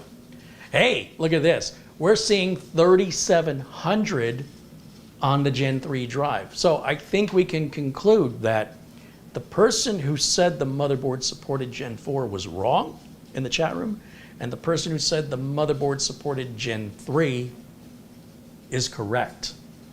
that they put a Gen 4 drive in a Gen 3 motherboard. And why would they do that since a Gen 4 drive would cost more? That's a valid question, but now that I've been able to verify it, now I know which person in the chat room either had a proper guess, had a better source of information, or had firsthand experience with what they were talking about.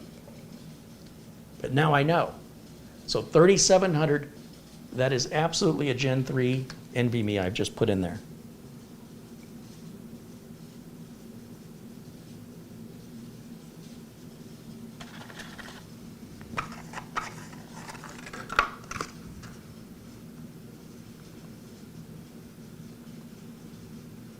Yep, PCIe 3.0 times 4, NVMe 1.3. 5-year warranty on these 4 terabyte, $200 NVMe drives, Gen 3 from Team. That's a bargain, and free shipping.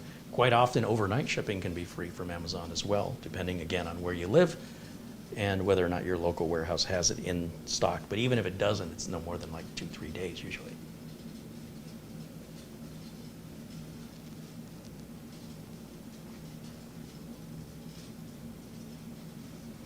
Flipper Flop said, we said the CPU supports Gen 3 and Gen 4, not the motherboard. See, it's all in the details, right? But the important thing to know is regardless of who said what, which is all muddied waters, we know from actual experience what to expect out of a Gen 3 drive, that we're seeing 3700, which is, again, a number, I've never seen a number that big coming out of a Gen 3 drive. That's a first time for me. Let's see what our writes look like. Oh, 2861 is pretty darn good. So, I mean, for $200 for that drive, that's a bargain all day long. Remember, we're doing all this testing with the back off of the machine. The extra fan isn't running. And you can see the machine runs and operates perfectly fine. So let me go back over to the chat room here. And I guess I can move that over a little bit.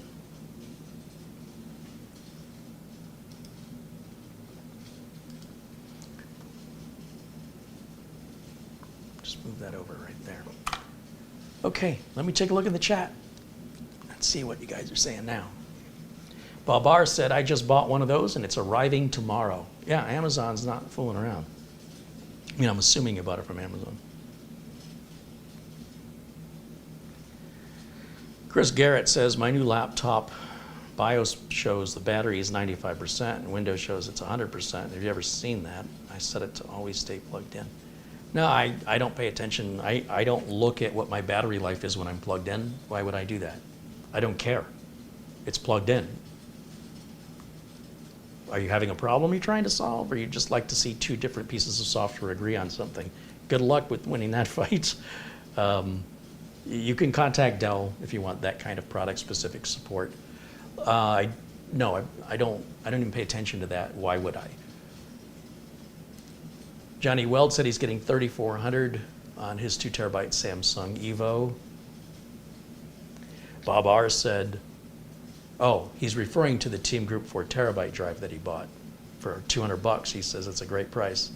That's what's arriving tomorrow, not this. Okay, gotcha. John Williams says that little mini PC rocks. Well, here's the thing.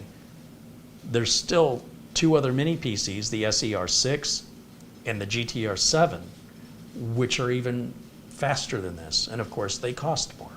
But when you're looking at a price tag under $400 and you're getting that 500 gig Gen 4 drive, even though it's only connecting at Gen 3, you've got all the I/O powering up to 3 monitors simultaneously and 16 gigs of RAM. You see it's very easy to service if you want to, and you can put a 4 terabyte drive in it, even though they say the maximum is 2 terabytes. They're wrong. And in fact, well, just say they're mistaken. I'll let them know, and then hopefully they'll update the information accordingly. When I get an 8 terabyte NVMe drive in, which could happen anytime, if I hear the doorbell, that's probably what's arriving, then I will do further testing. If 4 terabytes works, then in theory 8 terabytes should work. Once we get over that 2 terabyte barrier, we shouldn't hit another barrier again for quite some time.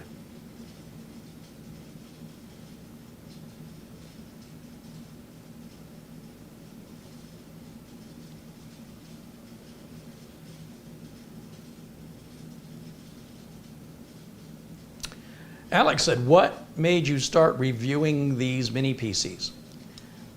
Well, there's a couple of variables that have sort of aligned into this end result. And it wasn't anything that was planned. Essentially, being self-employed and running a business at all, you need to do something called pivot from time to time as your industry changes. If you do not change with your industry, then you go bye-bye. So all those companies you used to shop at that don't exist anymore, Radio Shack, currently Bed Bath & Beyond is saying bye-bye. Toys R Us sort of exists. Sears, Kmart. If you can't adapt to the changes in the society, then society moves without you and they'll leave you behind until there's no money left to operate and you close down. So I was doing a lot of PC builds and I'd been doing them for a very long time and I enjoy them. But I got to do so many and some of the people I dealt with were so demanding and unpleasant, it took the fun out of it for me. And then as we shifted more with RGB and more with cable management, more and more of the fun went away just for nonsense BS that's just stupid. It's just a stupid waste of money. So, okay, if you want to build computers, well, now you're going to do this now. Are you going to be doing twice as many cables for something that has nothing to do with PC reliability, security, or performance? And people are going to spend extra for it, but I can't really charge any more to build it. So I'm going to do twice as much work in cable management to make the same amount of money and have twice as many things go wrong. Why doesn't the RGB on this one fan not work? Oh my gosh, are you kidding me right now? So, you know, you get these support calls that are just the dumbest support calls. Oh, I can't synchronize the color from my GPU onto my RAM. How do you synchronize those? Really? That's not a support problem, that's a tutoring problem. And in fact, with all the different RGB standards, they may not even be syncable unless that was intentionally research you did to ensure that they were all compatible for just a stupid aesthetic. So my enthusiasm for building computers started to wane because now it was just getting stupid. I don't want to do that. So the base foundation of building computers, I still enjoy. And from time to time, you'll see me do something stupid, which is a waste of money and completely disconnected from reality as far as respecting the value of a dollar. Like I was born and raised in a family that lived paycheck to paycheck. There's no way that we would have wasted money for needless stuff like this, because that meant we would have gone without something like food or electricity, all right? So that's why it despises me so. When there's so many people, even now in the times we live in, so many people struggle to live paycheck to paycheck. They carry heavy credit card debt. And part of the reason is because marketing and YouTube content and influencers have convinced them to foolishly part ways with their money over nonsense. But to each their own. I don't like it. So I do repair and I do support and I do, usually when I do support, I'm getting paid for it. And I started to move more into like Wi-Fi routers and to kind of take a look at what's the difference between, a $20 router and a $600 router, and put it in plain English so the average person can understand that simply buying a more expensive router may not automatically benefit you. You may be exactly where you were before in performance if your internet connection wasn't upgraded, or your computer hasn't been upgraded, or other devices you're connecting to it aren't upgraded. You have to upgrade everything. It's not just the $600 router. You also have to upgrade everything you're connecting to that router. It's more money, but at least in this case, for more money, you're getting more performance. Now, do you need that? Is that something you want? So for a while, I was doing a bunch of these router reviews, buying them. I could get real good deals on returned routers from Amazon. So I was buying a lot of returned items that were significantly discounted so I could review them. And then a couple of companies that manufacture mini PCs said, could we send you one of our mini PCs to review? Now, I don't know how they found me. I didn't reach out to them. And I'm like, yeah, I mean, I've had really good luck with that Intel NUC, which was my first foray into these new miniature PCs. Are they built well? Will they last? Do they have restrictions or things we don't realize until we go to live with it every day? So I built that, I got a bare bones NUC in 2013, April of 2013, built it, and it had been in use until last month. I only replaced it last month. It's never had a problem. So obviously, now that I've had that much consistent experience with it, and I'm seeing more and more mini PCs, I'm like, bring it on, let's see them. So from reviewing mini PCs, then other mini PC manufacturers looking for influencers on YouTube find me and say, would you review ours? And in some cases, if I see a mini PC I want to review, before I buy it, I'll reach out to the manufacturer and see if they'll be interested in sending me one. Sometimes I don't get a response, and other times I do. Sometimes they say no, and sometimes they say yes. So the manufacturers you're seeing primarily here in this arrangement is Ace Magician, Camrui, Beelink, Minis Forum. And I just had one review from Geekom. We'll see if they pursue any more, but that was that was through a third party. That was a mediator between me and Geekom. If I could work directly with Geekom, perhaps, but the third party might have been charging them. I don't know. They didn't give me any money. So I don't know what their role in that was. So if there's a mini PC from a manufacturer I've not talked to before, then once I'm made aware of it and I decide I want to review it, I'll buy it if I have to. But I'd much prefer to have them send it to me, because the reason the content is changing is the viewers are changing. The revenue is in the toilet. I don't know how anybody's making any money on YouTube right now. Advertisers are leaving YouTube in droves. And what advertisers remain are paying very little compared to what they used to pay. And now there's more content creators to divide that money among, so there's less and less money. It's down about 70 to 80%. I'll be nice, I'll say 65% less revenue for the same content this month than the exact same content posted 2 years ago. It would make at least 65% more for the exact same thing I'm doing.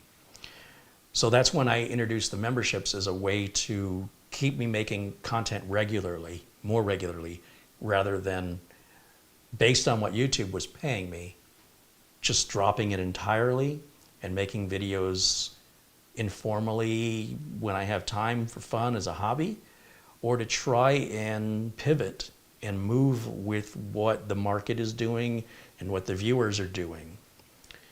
I don't know why, like when I look at my YouTube homepage, I'm not seeing a bunch of content from people I don't subscribe to.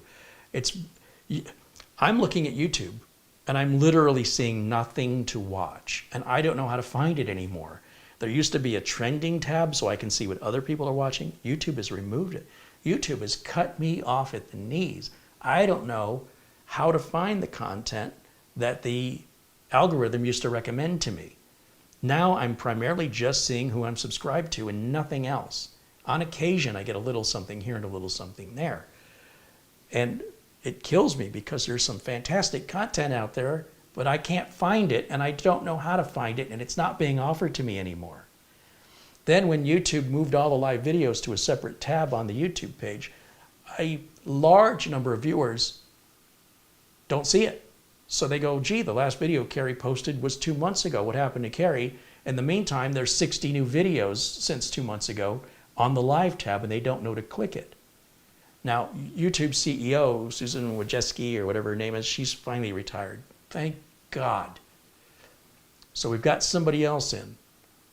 New CEO, and I'm hoping the new CEO is going to correct all of the missteps Susan has taken with this platform. I hope he's not worse. I don't think it's possible to be any worse than she was. And the videos all cost money to make. For example, I set aside my Fridays so I can do these videos on a schedule, because too many people are saying, we don't know when you're live, the notifications aren't working, da da da da, and that's about obviously affecting the number of people joining in on the live feed. So, okay, I'll do a live video every Friday at 1 o'clock, and then you don't have to worry. You know, every Friday at 1 o'clock Phoenix time, I'm going to be live. But in doing that, if any customers call me, they're going to voicemail right now. If they're emailing me for help on a Friday, they're going to wait. All right? That's not good for business. But if I prioritize them and I say, sorry guys, no video today, I've got to take care of some customers, that's not good for this business. One of those ships is going to sink.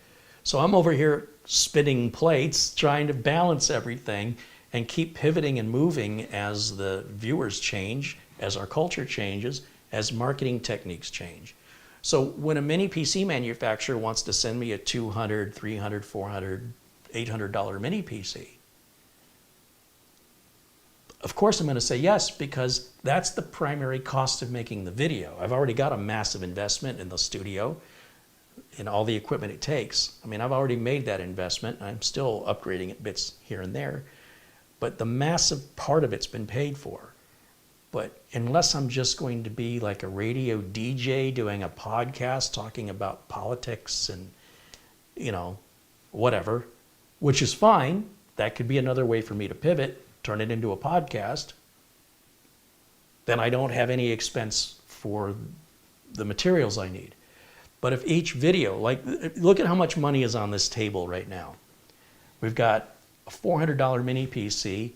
We've got a $200 4 terabyte drive. We've got $100 in RAM. We've got $350 for that drive. We've probably got $100 for that drive. We've got the toolkit.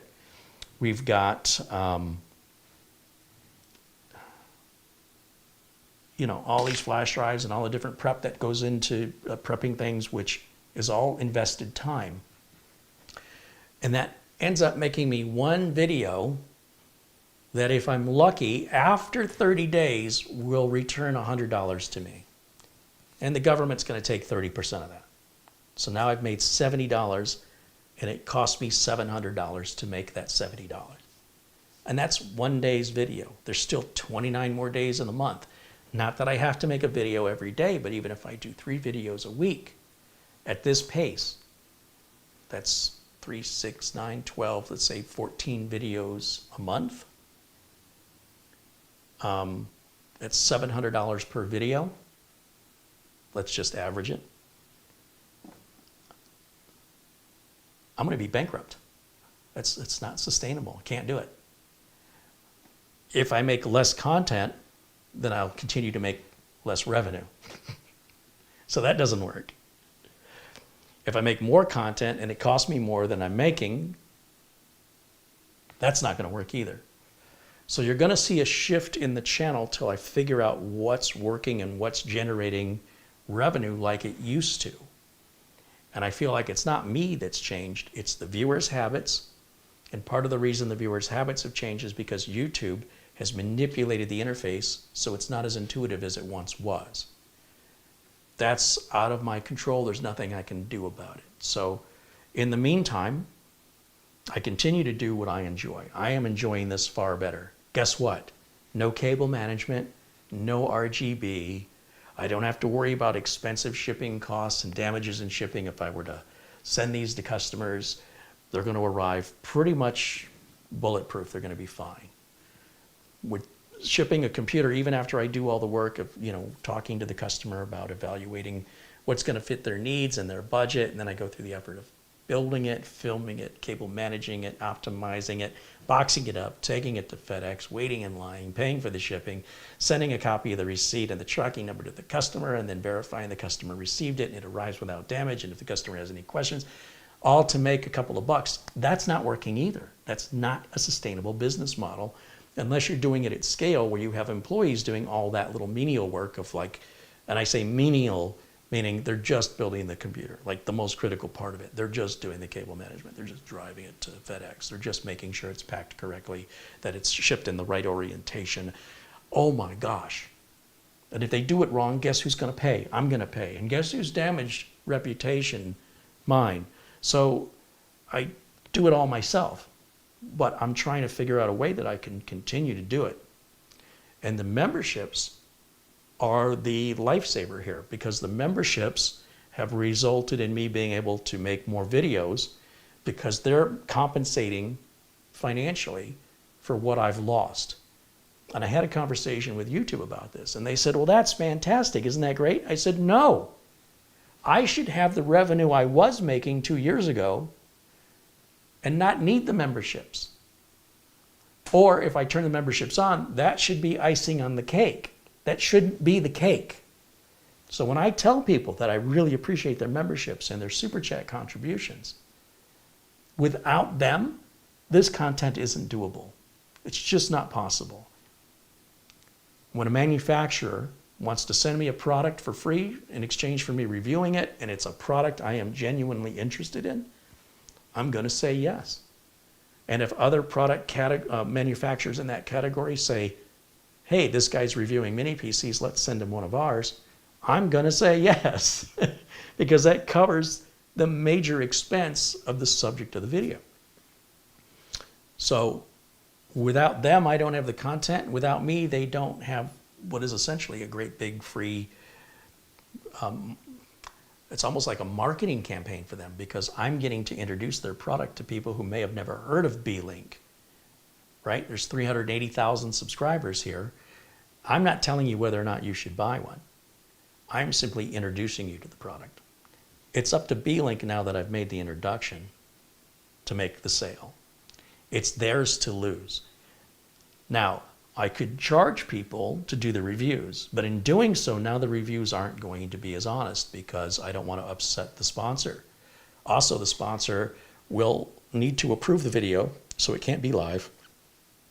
And if the sponsor doesn't like what they see or hear, they're going to request those changes, and failure to make those changes means the sponsor doesn't pay you. You're not going to get paid from the sponsor until after the video is published that meets their requirements, including a publishing deadline. If you don't do it on time, you lost the deal. You're not going to get paid likely. If you don't get their approval first, you're not going to get paid. If you don't say what they want you to say, you're not going to get paid. I don't want to do that. That's not why I started this channel, but that's quite often what all the big tech channels are doing. That's not what I want to do. So here we are, and who knows what tomorrow will hold. But I like to keep it real, authentic, and I like to make content I genuinely want to make, not that I'm obligated to make because it's a way to earn a dollar. I want to do both. I want to enjoy what I do and get paid for it. They say if you enjoy what you do, you'll never work a day in your life.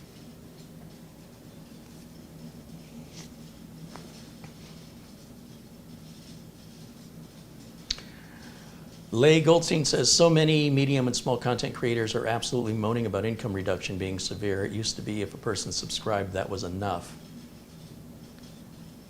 That was never enough. You see, subscriptions, and that's a big misconception behind people who've never made videos. Subscriptions have no value. They don't. The only time a subscription has value is if you're trying to sell a sponsorship. YouTube doesn't care how many subscribers I have. YouTube only cares how many minutes of watch time I have. It doesn't matter if you're a subscriber. It's completely and always has been irrelevant. Subscribing has always been a benefit to content creators who want to sell sponsorships, because if you go to a sponsor and say, I've got 10 million subscribers, and making a video is worth about $20 per 1,000 subscribers to a sponsor, right? So the more subscribers you have, the more money your videos are worth to a sponsor. Not to YouTube, not to the viewers. There's no benefit. And you have no idea how upsetting it is that people think they're doing me a favor when they subscribe. I'm sharing my experience of my own free will voluntarily and asking for nothing in return. And people will say, hey, I'm a subscriber, so now you can do something for me. No, they're implying they've done me a favor. So it's nice to have a lot of subscribers. And if I'm selling sponsorships, that justifies a higher price tag that is in line with the number of subscribers I have. And then I can do those things I said. I can read from a script the company writes, or say what the company tells me to say, and make the video the way the company wants me to make it, and publish it on the day the company wants me to publish it. Suddenly it's not my channel anymore, and it's not the content I want to make anymore.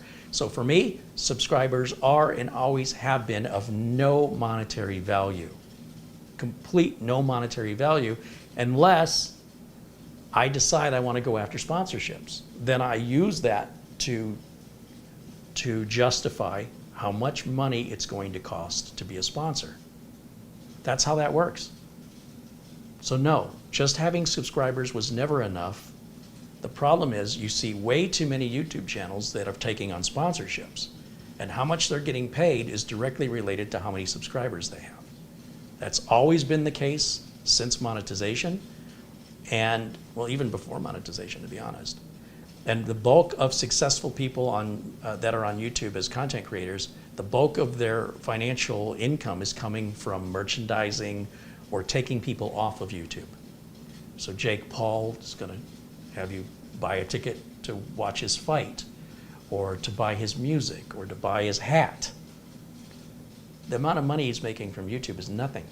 I haven't seen him in a long time because YouTube stopped recommending him to me, and I guess I'm not subscribed, a young man named David Dobrik. What happened to him? He's given away high-end hypercars to friends. Here, have a Lamborghini. That money wasn't coming from YouTube. And if you watch an interview with David Dobrik with regards to where his money comes from, he'll tell you, at the millions of dollars he's made, only a couple of $1,000s, not 100,000, just a couple of $1,000s of the millions is from YouTube revenue. And you can better believe my jaw hit the floor. I was like, he's making that little from YouTube? What chance do I have? So as a content creator, to bring in the revenue, thank goodness YouTube offers the memberships, because without the memberships, you'd be seeing 4 videos a month. That's it. In addition, because of the memberships, I want to do something for my members I don't do for everybody else. So I make content on Mondays at 1 o'clock, specifically for members only. That content will stay members only. It will never be made public. So if you're just a subscriber, you're not getting all the content. Now, whether or not that content's of interest to you, I can't say, but I do want to show my appreciation to those viewers who go above and beyond and enable me to continue doing what I love to do. You have no idea. I can never express in words how much I appreciate that. Now I don't have to have the sponsorship. Again, it doesn't matter how many subscribers I have, just like it never has. And to heck with YouTube and their wandering around blindly, trying to figure things out at the expense of all the content creators. For every mistake they make, it costs us money, and they don't compensate us for it. And I'm not alone in that. That goes across the board for content creators. It's understandable why the big tech channels have contracts with manufacturers, and why you'll keep seeing the same manufacturers over and over and over again from those folks, those manufacturers that are paying to play. There's been a lot of talk about Jay's 2 cents. And this is what Jay's 2 cents does. And he in his last video talks about the contracts they set up. They have physical contracts negotiating with companies like ASUS. And ASUS is going to dictate to them what they're going to make and when it's going to get published, or you're not getting paid. I've never made that arrangement. I don't want to do that. Jay's 2 cents, I'm not saying he's doing anything wrong. He's doing something I don't want to do. That's all I'm saying. And obviously, when he's negotiating that contract, how many subscribers he has is going to justify how much money he's asking in return for what ASUS is wanting. Martin Hogg contributes £4.99. He says, thanks again, Kerry. Very informative as usual. Thank you, Martin. I appreciate you very much. Cheers, my friend. I just want to mention that by accepting these mini PCs, I think it is giving me an opportunity to show a trending thing that's happening with computers in the marketplace right now. I think the desktop computers are going to fade away. I also think that there will still always be desktop computers because there are some needs and justifications for needing that big tower for, a graphics card, a GPU that can be 4 times bigger than this and cost 4 times as much than the whole computer. But that makes up a very small percentage of computer owners. I think for the vast majority of individuals, these mini PCs are the future. They're cheaper, lighter, they're practically bulletproof. They're built so well. You could still get a bad one every now and again, and that's typically due to shipping. That somewhere in the supply chain, somebody drop-kicked the box, or they accidentally dropped the box off the forklift. What do you think they do when that happens? They pick it back up and put it back on the shelf. And if you're just unfortunate enough to get one of the units that got banged up like that, I don't think that's a ding on the manufacturer. So long as the manufacturer supports you and they're cooperative and they remediate that in an expedient manner, what more can you ask, right? We can't control how the employees involved in the shipping are treating the boxes. They're dealing with thousands of boxes every day. They don't care. They're just trying to get the boxes moved. That's their job. Ideally, they move them in a respectful manner, but it's not always the case. Or sometimes they just make a mistake and it slips through their hands and it gets dropped.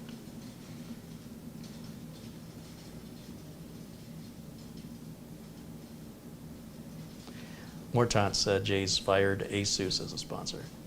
Well, look, that's his choice, right? Given how low YouTube revenues are right now, if Asus approached me and they're paying him the kind of... First of all, let me back up for a minute. I would challenge you to ask Jay's 2 cents how much money Asus is paying him and to show us a sample contract so you can understand what he's agreeing to. He's trying to be transparent with how bad Asus is, but he's not being transparent with what his arrangement with Asus is. Just exactly how much is he profiting from that? I bet it's more than I make in 4 years, just that one contract. And knowing how little YouTube is paying and how hard sponsors are to get, I think he's making a grave mistake because he's got employees to pay for. He's got a proper studio to pay for. Those bills are going to keep coming. So some companies will not pay for sponsorship. I've never seen Gigabyte pay for a sponsorship. I mean, if they're doing it, it's few and far between. There's not a whole lot of fish in that sea that are going to play that game. So if he's going to turn down that money, I don't know where he's going to replace it, and I don't know how he can sustain his business unless he drops his expenses some way. So I understand he's doing it on principle. I get that. But I think he's shooting himself in the foot. I think it's a very unwise business decision unless he's got some other manufacturer, and there's only about 4 that are going to potentially be sponsors. It's going to be ASRock, Asus, MSI, or Gigabyte. And I already know Gigabyte doesn't do it. I haven't seen anything sponsored by ASRock.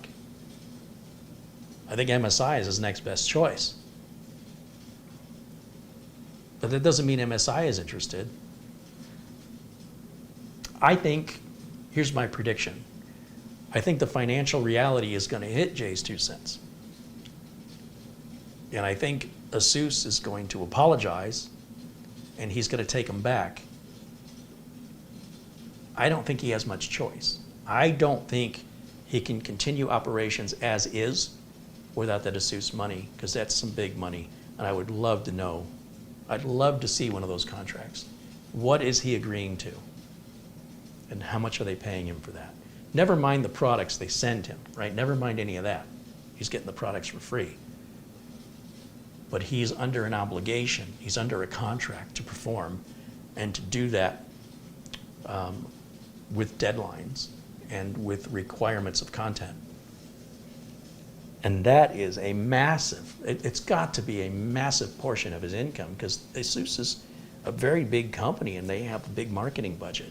A lot of computer companies don't have big marketing budgets at all. So yeah, I predict he's going to be going back to ASUS. I don't think he has a choice. Either that, or he's going to be letting people go that work for him because he won't be able to afford to pay them anymore. I don't think what he's done is a smart move business-wise, but that's just me. And what do I know? He's way bigger than me. So who am I to question somebody more successful than me? That's kind of ridiculous, isn't it?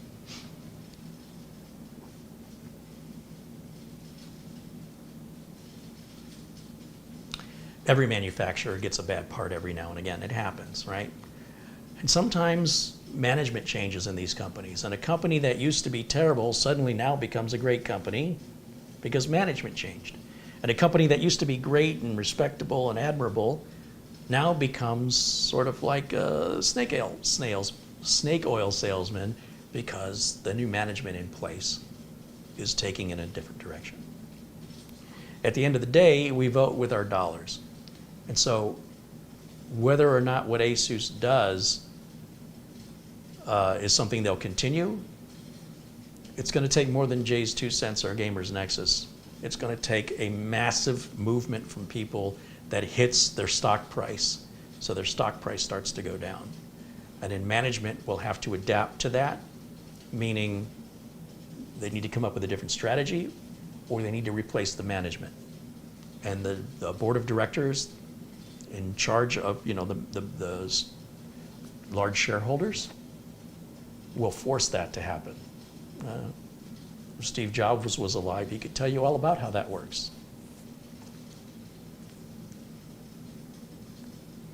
But yeah, I'll tell you what, if ASUS reached out to me and said, right now, while this controversy is going on with this specific motherboard that I've never used and I wouldn't recommend anyway, if I would work with them in sponsorship and they're offering the kind of money that I'm sure he's making, I don't think I would say no. That would probably be the best opportunity I ever had, and he's throwing it to the wind? Okay. Hey, an Amazon gift card from our friend in Oystein for $100. Oh, that's awesome. Thank you, Oystein. He says, thanks for all the content you've made over the last 5 years. Well, what about the content I made over the last 12 years? Thank you, Oystein. Has it been 12 years? It's 15 years. 15 years I've been making content here on YouTube. Isn't that crazy? Hey, I appreciate you so much. That's so generous. And our friend John Jack Wilson sent $100 via PayPal. Hey, that's awesome. Thanks, guys. Remember I showed that Space Ace game? Well, it's finally for sale to the public at New Wave Toys. I got mine because I pre-ordered it. And New Wave Toys said they were going to offer it to the public in a couple of weeks. And it was the day after I made that video by coincidence. New Wave Toys said, okay, this is how many we have left. So we'll sell these to the general public. And they're not going to last. So if you want one, where's my window capture? newwavetoys.com. That's a heck of a good deal, $169.99. You see all these are sold out or coming soon? I'll tell you what, this is going to sell out probably in 2 to 3 weeks, maybe less. So if you're thinking about ordering one, they have 2 different versions of it. When they're gone, they're gone. They make one batch. When the batch is sold, they move on to another arcade game. They make one batch. Everybody who pre-orders, when it says coming soon, that means you can pre-order it. In the case of Space Ace, I think I pre-ordered that 18 months ago. It finally just now arrived. So they're good for it. I mean, good luck finding this. Not that.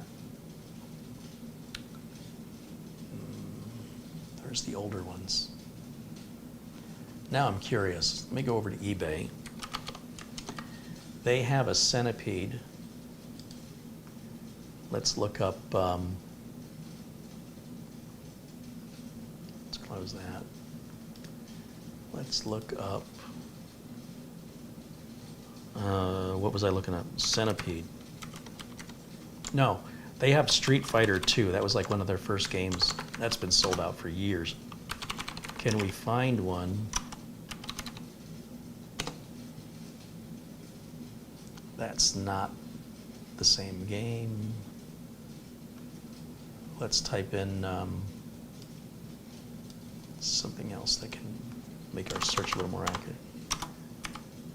Replicate, maybe?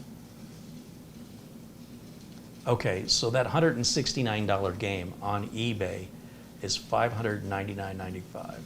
And there's, wait a minute, is that even the right one? Yeah, that's it. That's the Street Fighter II game they came out with a few years ago. Again, they make it in one batch. When the batch sells, it's done. And then somebody goes, hi, I didn't know they even made those. Well, if you want to buy it now, first of all, good luck finding it. Second of all, you're going to pay 3 to 4 times what it's sold for, because people are buying these with the intent to sell them on eBay. So there's a Replicade Centipede.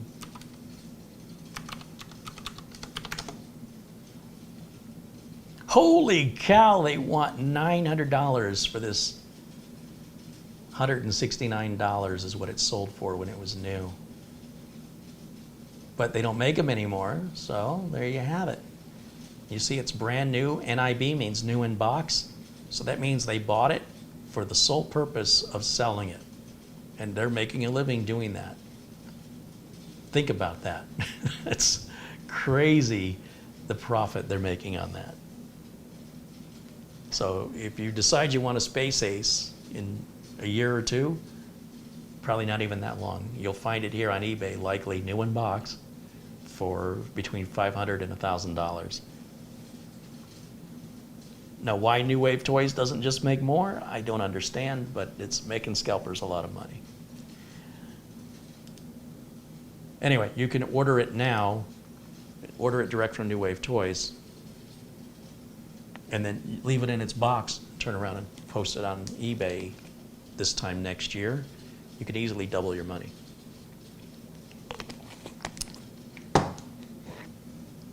Beats working for a living. That's what I say. Let's see what else people have to say in the chat room here.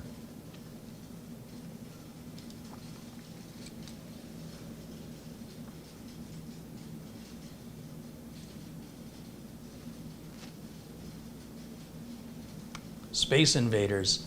So I ordered a Space Invaders cabinet from this other company. They're called Quarter Arcades. And I know they're in the final stages of getting it ready to ship out, but boy, the pandemic really screwed up the whole supply chain. So over at numbskull.com, and this is like a competitor to New Wave Toys, but I don't have a favorite. I like them both. Over here, Numbskull, and there's a Numbskull in the US and a Numbskull in the UK. Again, they have two different types of cabinet that were, these are bigger cabinets, but they're 25%, they're quarter scale. So they're larger than the Replicade Minis, and I think these are much more playable size. And if you look under browse by, okay, Quarter Arcades is a section here. The Space Invaders cabinet should be coming out pretty soon, maybe next month. They had a Pac-Man and a 40th edition Pac-Man where the creator of Pac-Man signed some cabinets.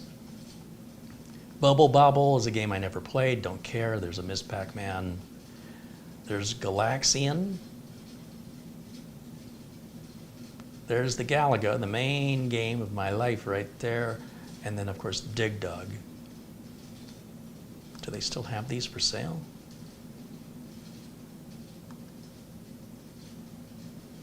Yeah, it says order now.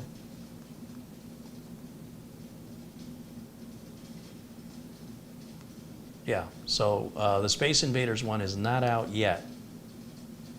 And again, they have it in two different flavors there. If we go to Space Invaders.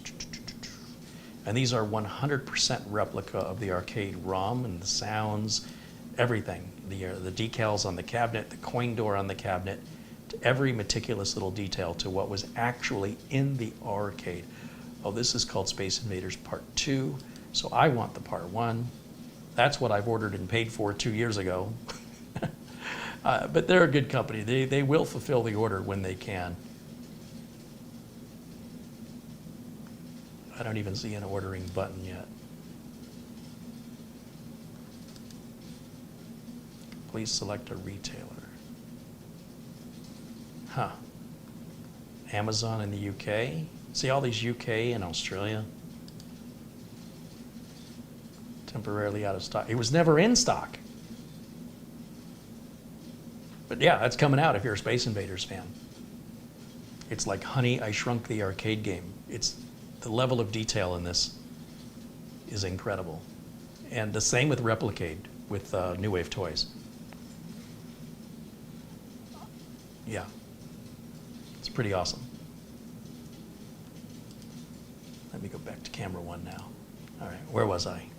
Looking at the chat. Did anybody have any other questions with the mini PC, this one in particular, that I haven't gone over? Something you want to know?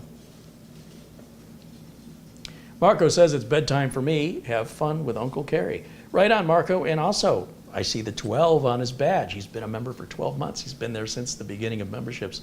Thank you, Marco. And thank you for your friendship. And have a pizza for me.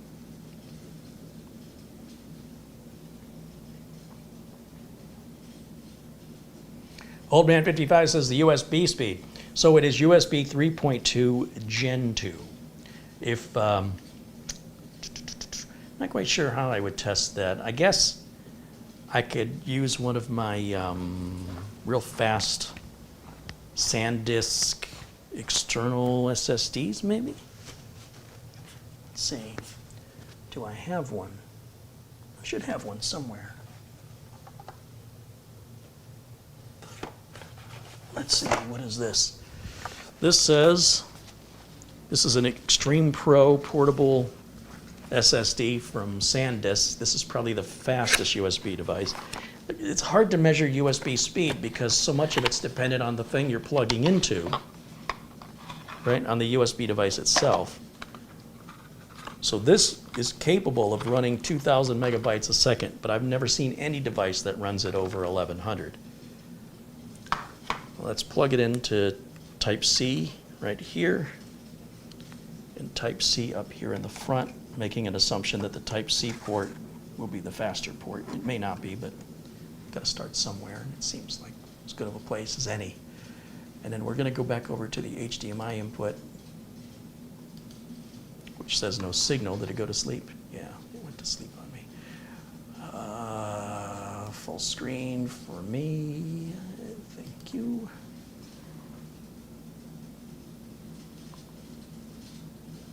Close that. Now, first of all, does it see the SanDisk? Yeah, there's the SanDisk Extreme Pro. So let's restart Crystal Disk Mark. Now that I've plugged that drive in, it'll reanalyze the connected drives and should offer it as an option to test. Right there.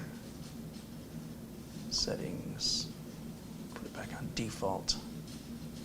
And let's see what it does. Fun, fun, fun.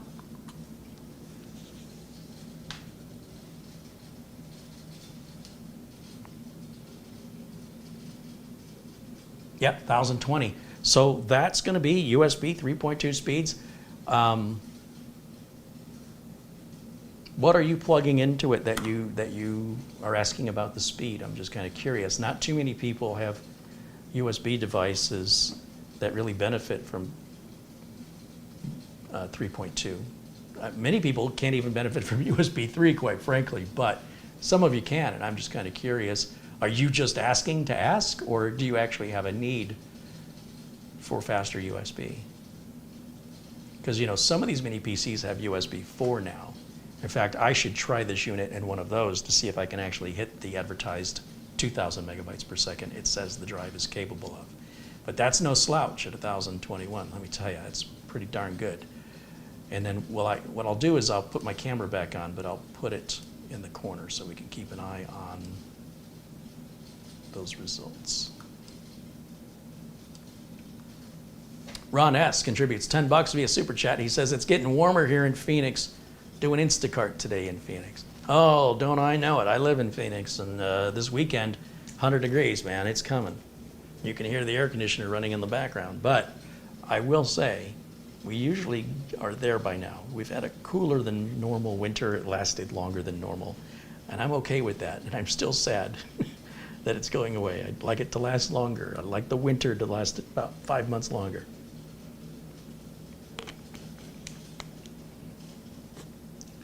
And let's see here.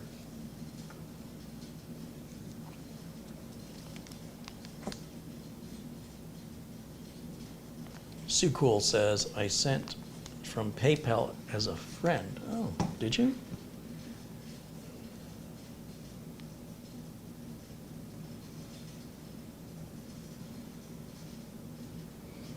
Avery Ramsdorf contributes a $3 Amazon gift card. Thank you, Avery. And yeah, $20 via PayPal from Susan Lawrence. Thank you, Susan. Thank you, Avery. And thank you, of course, to that Super Chat contribution just now from Ron S. Right on, guys. You rock.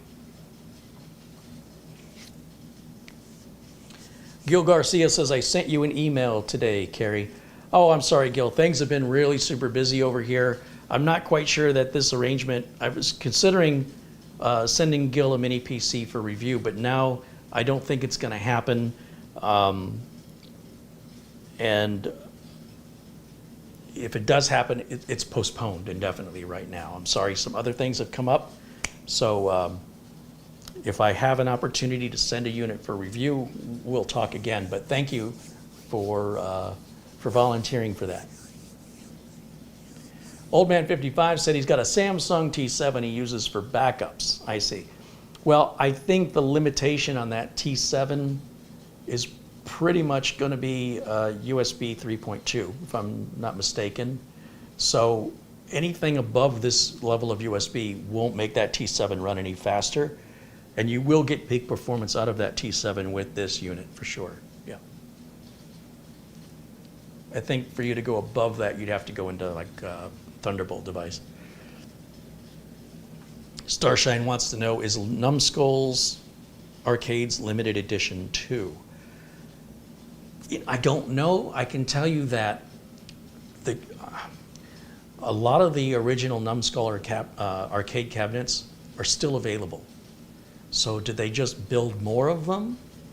Or are they constantly building them and replenishing inventory for an ongoing, never-ending supply? I don't know. I don't see items being permanently sold out ever with Numbskull. So I'm guessing that they just have more made. Now, why New Wave Toys doesn't just make more? I don't know. They said they were going to go back and do another version of Dragon's Lair. They'll do another batch, and they're going to upgrade it so it'll have the HDMI port in the back and the ability to add a USB controller. I don't know what the status of that is.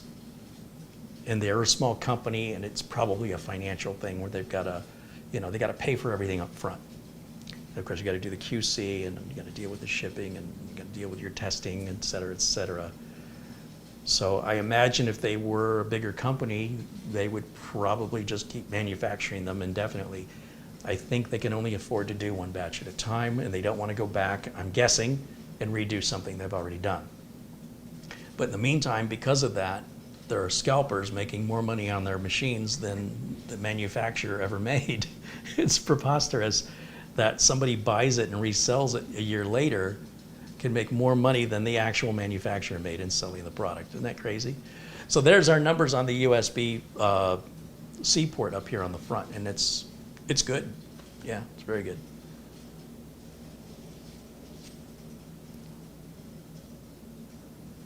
Yeah, the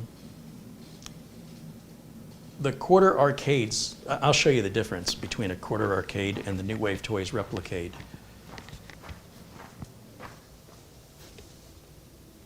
This will be a good example right here. Pardon the dust, they're mostly for show, although they are completely 100% usable, and they're a joy to play. But that would be a New Wave Toys, and this would be a quarter arcade. You can see, I'm out of desk space here, but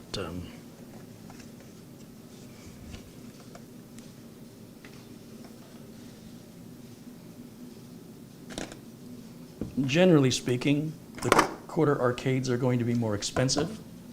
It's more than twice the size of the Replicade. This is much more playable. And when we turn them on, in either case, it's exactly the arcade game. It's not from like the NES. It's not a translation of one of the game ROMs from one of the consoles. It's the real deal. And that means a lot to me because the arcade one-ups are often just terrible versions or interpretations of the actual arcade game. This is the actual arcade game, just shrunken. And this is just the actual arcade game shrunken down.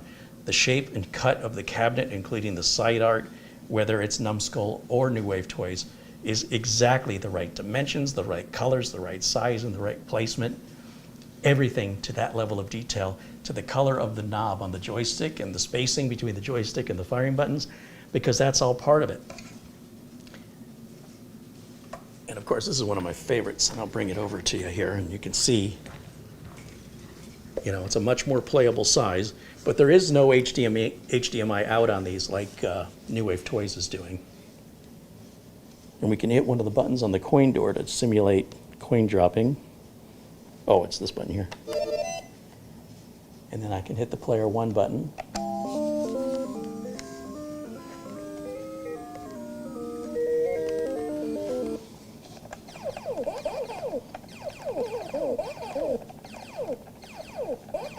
It's the real deal. Even the marquee lights up.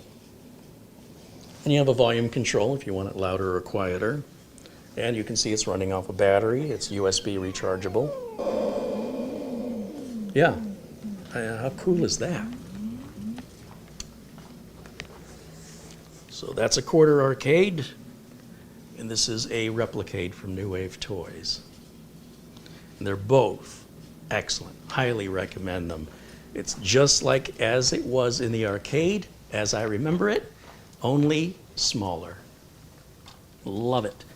The attention to detail from both of these manufacturers is outstanding.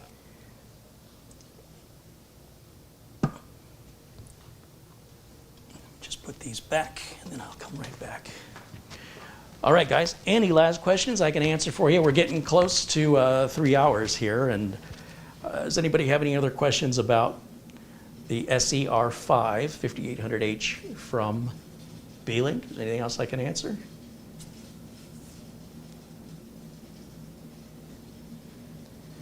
Garfield Rupe contributes $2. Hey, thank you, Garfield. Old Man 55 says he's got a Dell 8910 from 2017 that has USB 3.2 Gen 2. Has it been around that long? Let me Google that. That doesn't sound right to me.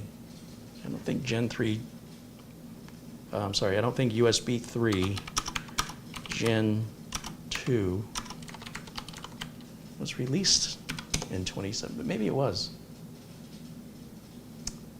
Oh, the spec for USB 3.2 Gen 2 was released in 2013, and it used to be called USB 3.1. And it says it offers a transfer rate of 10 gigabits per second over the existing USB A and C connectors.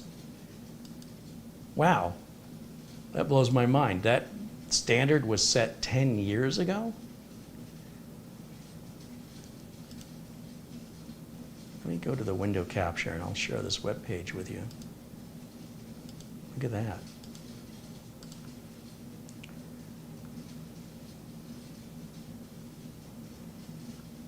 Five gigabits on USB 3.1, 10 gigabits on USB 3.2, Gen 2 times 1, 10 gigabytes on USB 3.2, 20 gigabytes on USB 3.2 Gen 2 times 2. So I wonder, maybe that's what I'm thinking of when this standard was created. So there's a lot of different versions of USB 3.2. They're not all the same. Then, of course, the new USB 4, which is more in line with performance with Thunderbolt. With Thunderbolt 3, Thunderbolt 4. I think Thunderbolt 3 did 40, didn't it? I get these mixed up because I don't really mess around with Thunderbolt very much. And they've already got a USB 4 version 2 specification defined at 80 gigabits per second. Holy cow. Oh yeah, you gotta love how this technology just keeps moving forward. And then there's a video here if you want to learn more about USB and the standards and power capabilities. Yeah.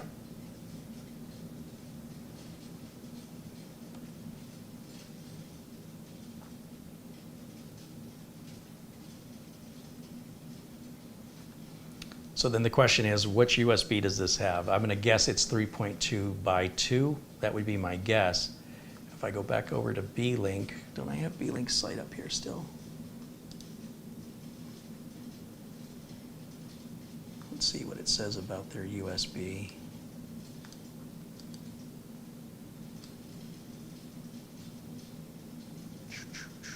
Scroll, scroll, scroll.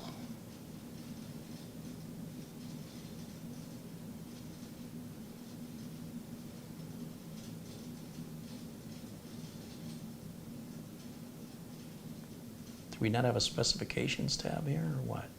What am I missing?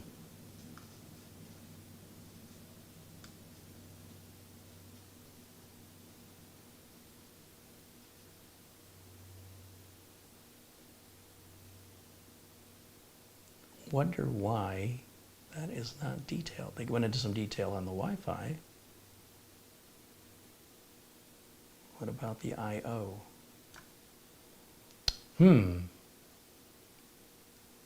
Let me go back over to camera 1 and take a look in the manual here. Maybe it specifies what it is in here.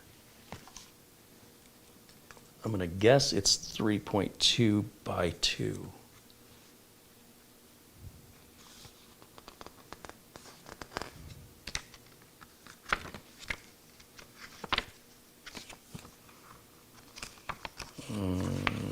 Doesn't specify. Nope, and then the rest of it's other languages.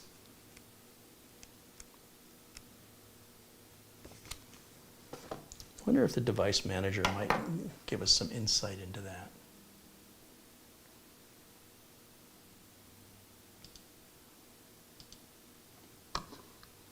Let's see, full screen over here.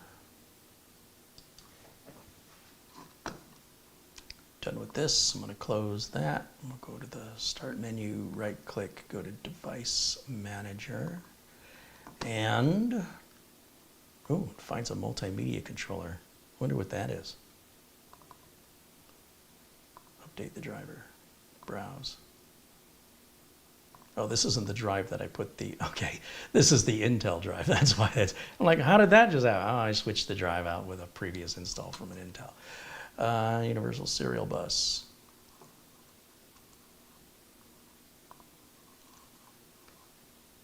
That's saying 3.1 and 3.0.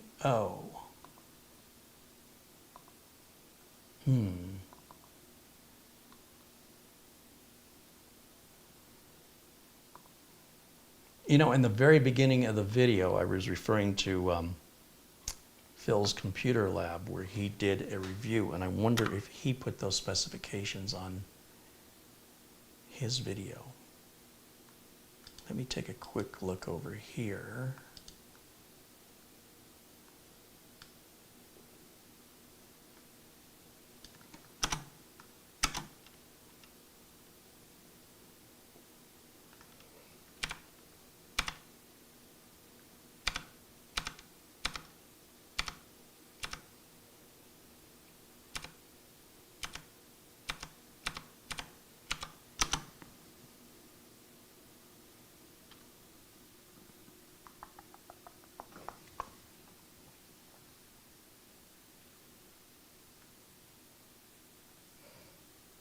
You know, now that I think about it, I think it was on Beelink's homepage.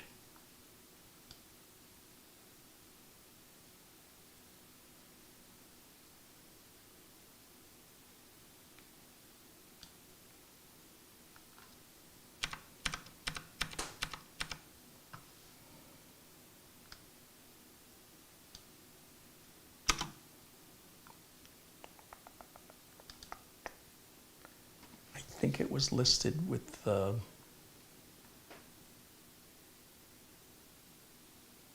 picture of the ports. Remember I mentioned I didn't see the picture of the back of the ports, but where it was describing the ports, I think it had those details there. I just have to find it.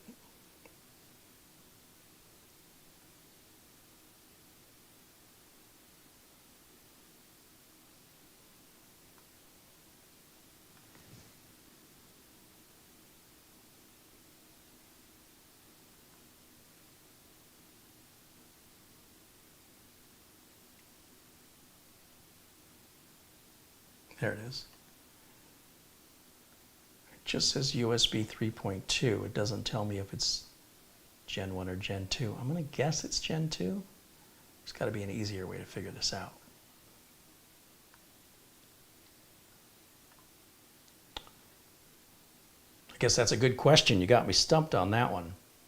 But we can see the real world performance when I plug a real device into it. And so it's going to max out as far as your Samsung T7 goes.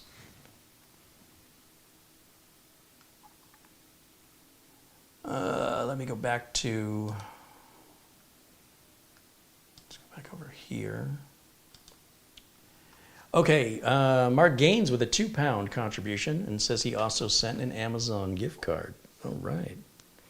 Indeed he did. A $25 Amazon gift card from Mark Gaines. Thank you, my friend. Cheers, I suppose I should say, to my friend in the UK. One of my many friends in the UK, I'm proud to say. Winston Liu contributes $11 Canadian. Carrie, when are you going to do more Beelink computers? Well, I did a Beelink computer yesterday, and I did a Beelink computer today. I don't want to be a representative for Beelink and nobody else, right? So for the sake of having some variety and consistent, for the sake of variety, I don't want to keep doing the same manufacturer over and over again. That just looks like I'm being paid, which I'm not. So I want to have fair comparisons from other manufacturers. So next will be the Ace Magician. After that will be a Minis Forum, I believe. And after that, we may be back around full circle again over to the GTR7. The GTR7 is the next build I'm expecting from Beelink. And if I Google that, let me see, let me go over to my browser. See if there's any information that's publicly available on the Beelink GTR7.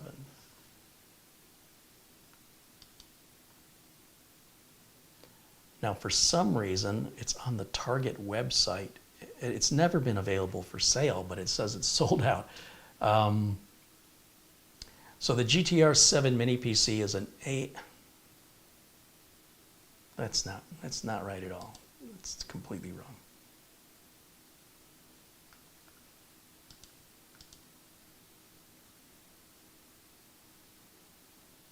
What am I looking at? This is an old computer. This is like a 3000 series Ryzen. What am I missing?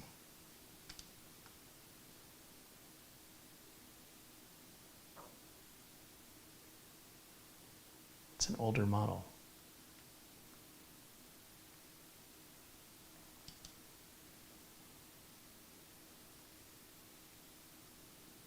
No, it says it just released. Okay, let's take a look at the website here.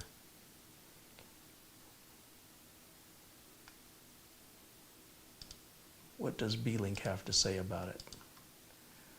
Beelink GTR7 series mini PC.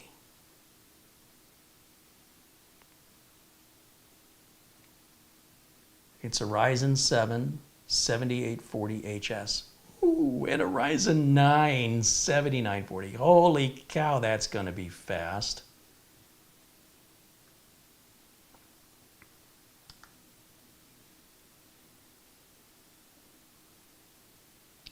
That's 8 cores with 16 threads. It can run up to 5.2 gigahertz. Holy smokes, with the RDNA 3 graphics, so you know it's going to do gaming really, really well for a mini PC.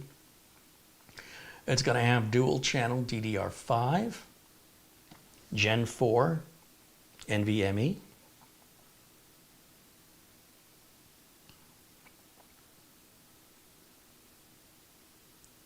Look at all the I/O. Oh, that makes me happy. I like it already. A fingerprint scanner, yeah, I could live without that.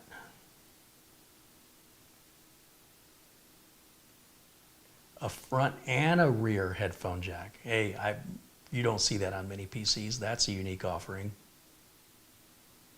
Of course, it's going to be longer. It's be more of a rectangular shape than a square shape. And it looks like they'll have it in green, dark blue, space gray, and Hermes orange.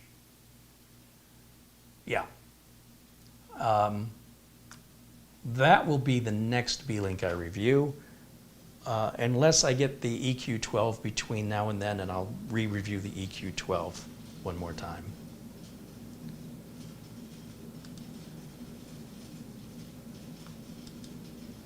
Pretty good.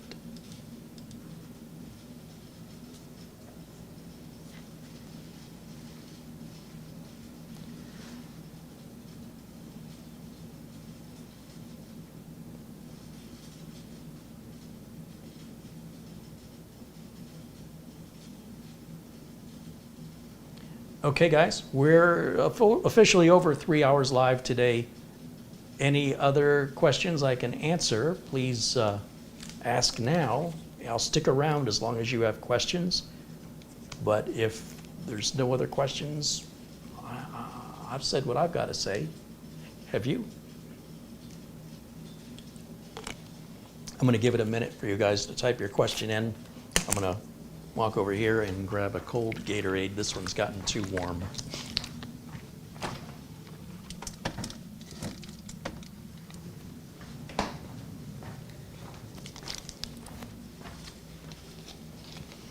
As a reminder, I'm expecting a Gen 5 NVMe drive to come in. I'll probably get it Monday. And I only have one motherboard that supports Gen 5, and that's sitting over here. That's the Robot's Foot build. That's got a 13900 KS in it. I'll be kind of curious to see what kind of numbers we get. And from what I understand, it's going to need a heatsink, or it's going to hit the toilet at write speeds. So I ordered one without a heatsink because I want to see how it runs without it. When you get into Gen 4 and Gen 5 drives, the heatsinks become more relevant.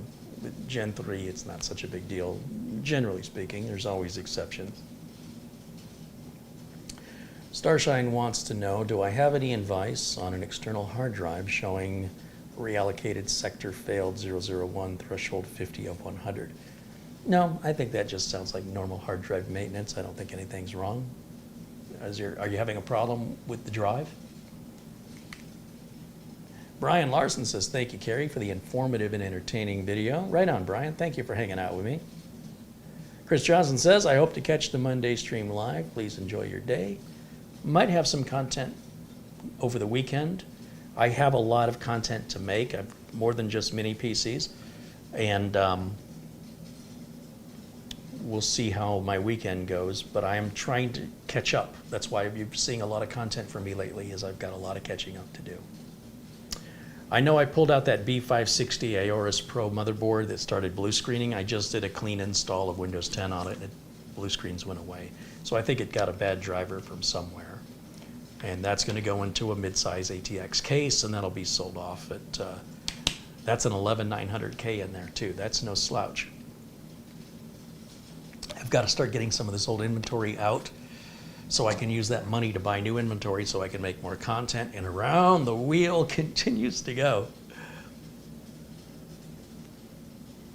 Starshine said it clicked a few times. How old would you estimate that drive is? Old Man 55 asks, how are your Amazon videos doing? I don't pay attention. Amazon is not a major source of income for me. They bring in nickels and dimes, so I don't really care.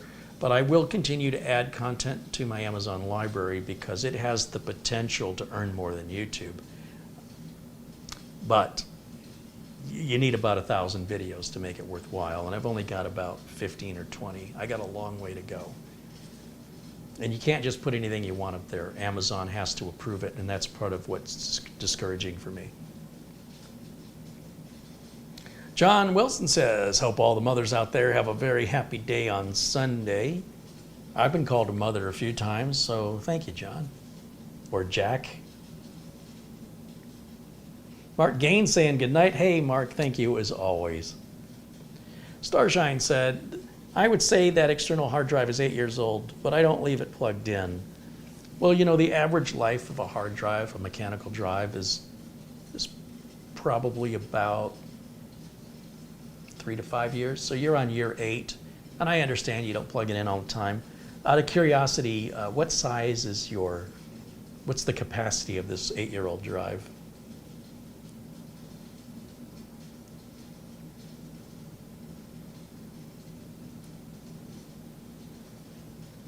Also, if you have any technical questions, I know some people, when I first started the broadcast, were asking about technical questions, which I wasn't going to get to because the title of the video is about this unit here. But now that that's done, I'm happy to entertain those questions now. Starshine says they have a 1 terabyte Toshiba passport. Toshiba doesn't make a passport. Western Digital. Oh, Seagate makes the passport. Seagate passport. Let me show you something here.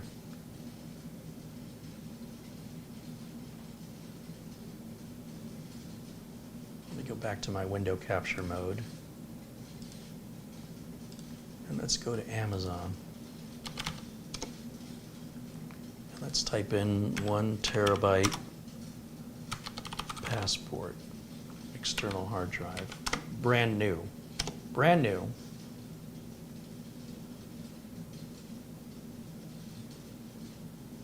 $50. So, how much time do you want to put into an old drive that, you know, as it gets older, it's more likely to fail? Or just buy a brand new one for $50 and you'll have it tomorrow. I mean, at some point, it's good to let things go. And you know, 2 terabyte isn't that much more money. For just about $15 more, you can double the capacity and then make it better than it ever was. 4 terabytes you could pick up for just a few dollars more, right? $94.99. And 5 terabytes, $108. So you could have a drive 5 times larger that runs much faster in data I/O under warranty, or you can continue to futz around with an older drive that's slow, relatively small in capacity, and is going to eventually die no matter what. There's no repairing mechanical hard drives, you know. Once they start to go, generally speaking, the end is near. However, it's impossible to be able to predict exactly how much time is left, but they're so inexpensive these days, they've become just disposable commodities. It's just, you know, and you have other options besides Western Digital. In fact, if we scroll down here and see what other recommendations, yeah, Toshiba's are called Canvios. And these are 2.5-inch drives. I don't know if you have the full size, but these 2.5-inch drives are like tanks. They work really, really well. I have a couple of these Western Digital black external 2.5-inch drives. They're $120. They're 5 terabytes. These things are little workhorses, and they got a nice metal armor on the outside. Now, I'm not suggesting they're indestructible, and you'll always be better with solid state. Heck, you can buy a 1 terabyte flash drive at this point. 1 terabyte SanDisk Extreme Pro. I own about 10 of these. I love them so much. $127, and there's 1 terabyte that can fit in your pocket or on your keychain, and it's incredibly fast. Much, much faster than any mechanical drive you'll ever use externally. I love those flash drives. Absolutely love them.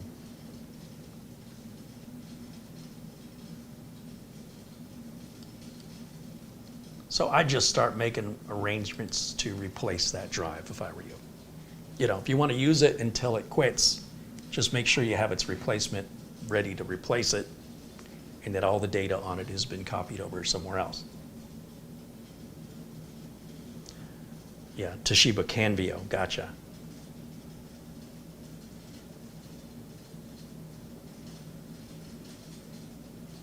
Old Man 55 says, if you got 8 years out of that, you got your money's worth. I would agree. And, you know, I don't think that you need to panic, but I would plan for replacing it before it dies rather than waiting until after it dies. That's just me. Doman 2000 says, it'll quit in the worst possible moment. Yeah, that's probably true. Star Sign says, I'll hunt down an SSD, I think. And if you want to save a lot of money, I'll tell you what you can do. Let me go back over to my screen capture. If we look for a 1 terabyte, you know, assuming you still only want 1 terabyte, we go to a 1 terabyte.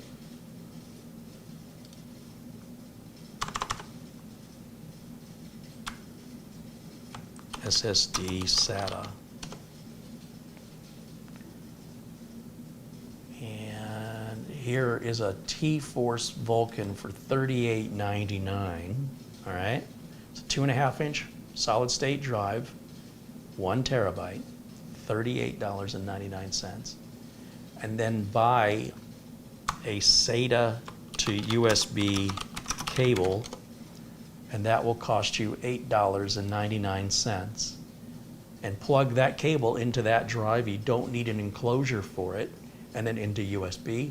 And now you've got a 1 terabyte SSD that's way faster than that 1 terabyte Elements drive, and so much faster than your Toshiba Canvio drive. And it's under $50. Isn't that crazy? A solid state drive of the same capacity is less money than the mechanical one?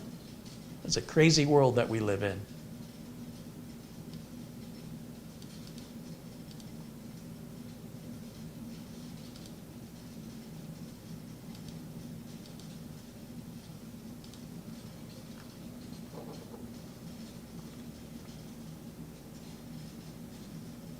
Starshine says, it's upgrade time. I'm planning on scanning about 3,000 family photos, so I need a reliable drive setup.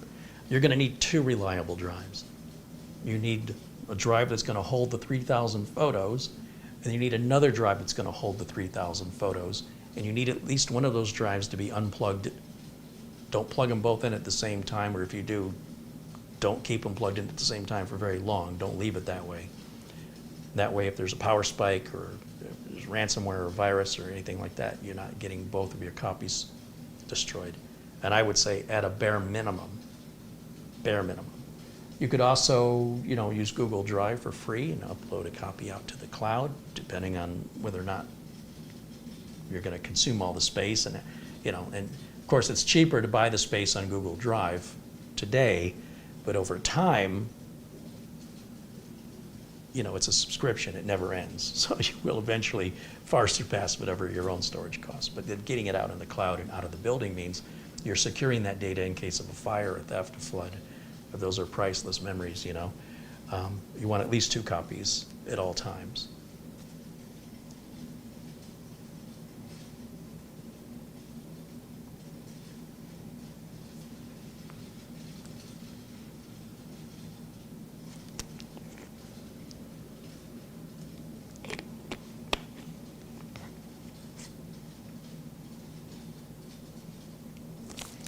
Yes, on Monday, I have a show every Monday at 1 o'clock Phoenix time. That is for members only, and those videos will stay members only. Those videos will never be released to the public. And if you become a member, you can go back and see all the members only videos that you've missed. That's the only way you can watch them. And that's just my way of showing thanks to my members, right? I want to do a little something extra for them because they're doing a little something extra for me. Fred May says, greetings from Louisville, Kentucky. Tim Teal says, have a great weekend. Thank you, Carrie, for all the great content. Thank you, Tim.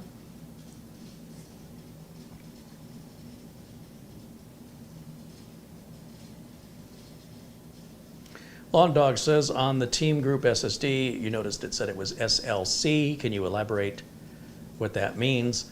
Well, it gets really technical. You've got SLC, TLC, QLC, and TLC. TLC is generally the fastest. It's regards to the type of memory that's used.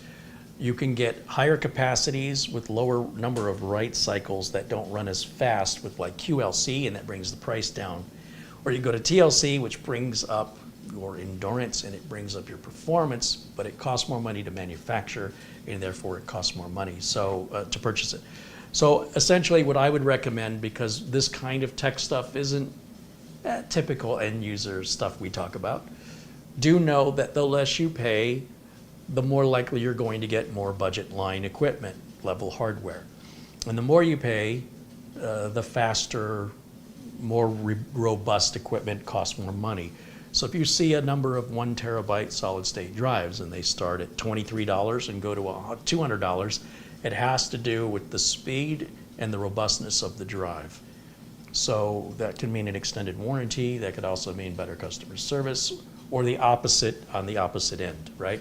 So in general, if you want to know the technical information, you can simply Google or even YouTube. There's some great explanations of the QLC, SLC, TLC, MLC standards. I don't memorize the stuff. In general, TLC is the good stuff, QLC is the budget stuff, and the other two fall in the middle. That's just basically the way I look at it. Brian wants to know what I would recommend to get into editing videos. I just use Cyberlink Power Director. You get it on subscription for $99 a year, and includes a bunch of video assets with transitions and themes and overlays, and it's an incredibly, for me, it's an intuitive piece of software, far more intuitive than DaVinci Resolve, which you can get for free, but it'll just bring your system to its knees, and it's not very easy to figure out how to use it. Same with Adobe Premiere, but that's expensive. It'll bring your system to your knees, and it's not very easy to use it. So for me, I like to use Cyberlink Power Director on the Windows platform.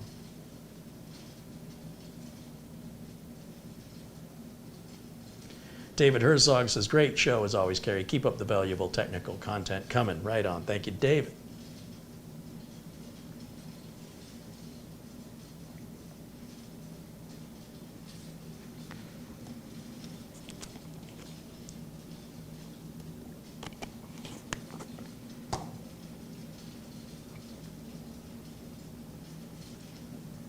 Just waiting to see if more questions come in.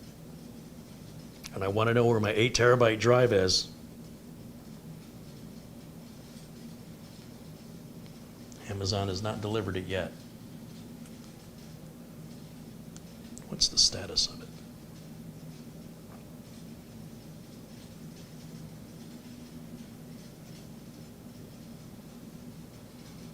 Arriving today by 8 p.m. I only got another 3.5 hours, I guess, before it might arrive. I was hoping if it happened during showtime, I could pop it in there and see if it'll work, but I don't think it's going to happen. It's not in the cards for me today after that. But once I've got it, I'm going to keep it around just for that reason.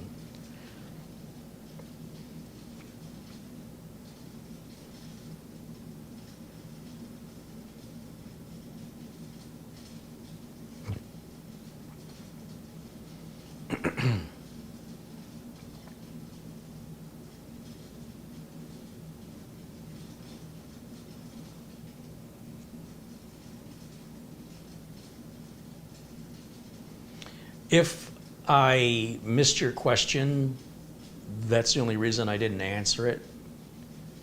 And with the chat moving as quickly as it can, and while I'm focused on doing other things, sometimes people think I'm ignoring them, but I'm not. So if you asked a question that I didn't answer, it's because I didn't see it. And if you take this time now to put your question in the chat room, I will answer it now before I go. I am stalling just to give anybody who wants to ask the opportunity. Winston Liu contributes $2.20 Canadian and said, I sent you a PayPal for the Beelink PC. What? What does that mean?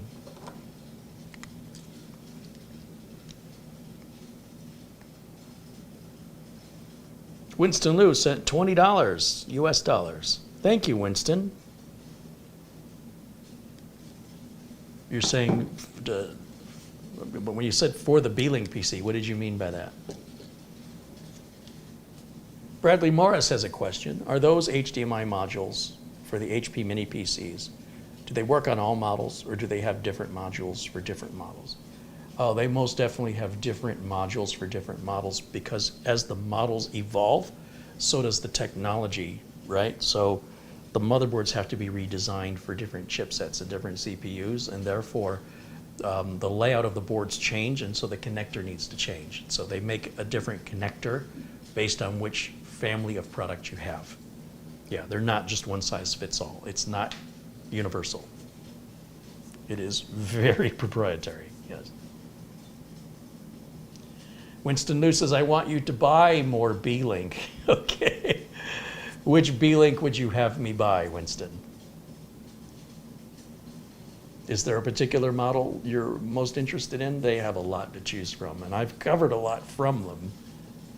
After a while, they all start to look alike, but I am very curious as to if there's a specific model. As I mentioned, the EQ12 and the GTR7 are on the to-do list. Those are definitely coming. But beyond that, because they come out with new models so often, it's just a matter of a couple of months. I'm sure they'll have another new model out. He says, any model. Right on. Well, thank you, Winston. I'll see what I can do to accommodate your request, my friend.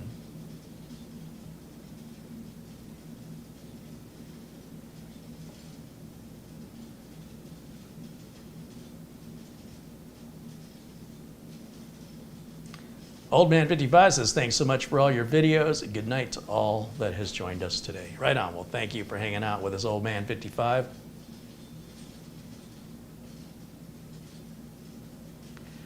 Lawn Dog said, I noticed that the screwdriver set on your table with the orange handles. What do you think of the case they come in? It's fine. It's just, they're cheap tools from Harbor Freight. They're not the good quality tools like from iFixit. And, you know, if you're in the US, you can go to Harbor Freight Tool. Heck, you can go online. Some of the Harbor Freight tools are even sold on Amazon. Let me take a quick look and see. Let me turn my window capture back on. It should take us back to Amazon. Let's take a look at Pittsburgh.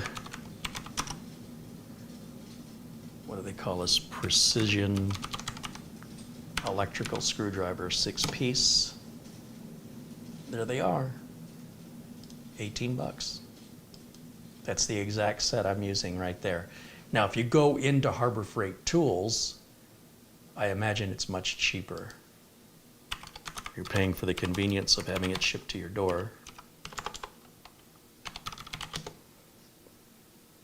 Harbor Freight Tools, and let's do the same search here.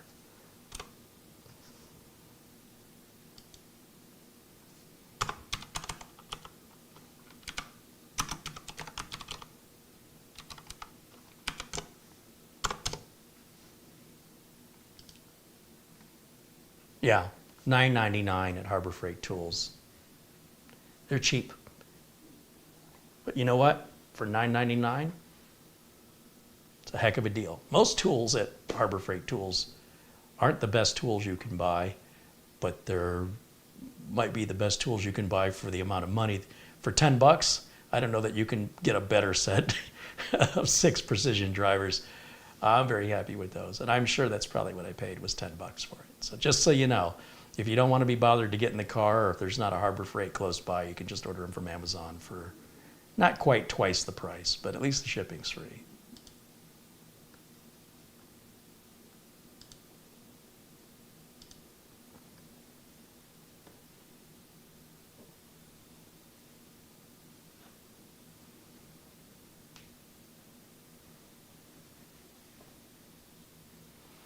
Lawn Dog says, thank you for the clarification. I've got to say Harbor Freight are improving in the quality of their tools. I just bought a toolbox that's very popular and very durable.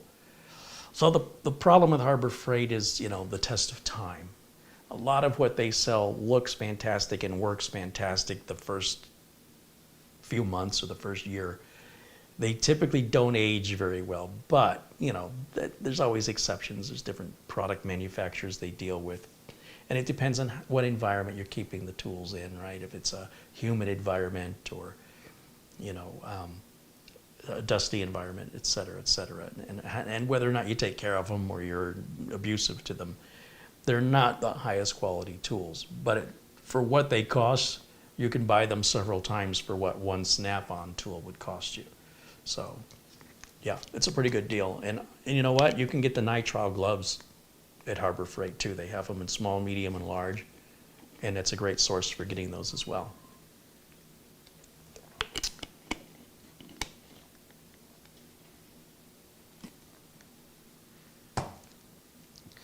I guess I need to put all this back together. I'll do that as I wrap things up. So I suppose I will wrap things up now. I see the chat room has significantly quieted down. I hope you enjoy the rest of your Friday. Thank you so much for hanging out, as always.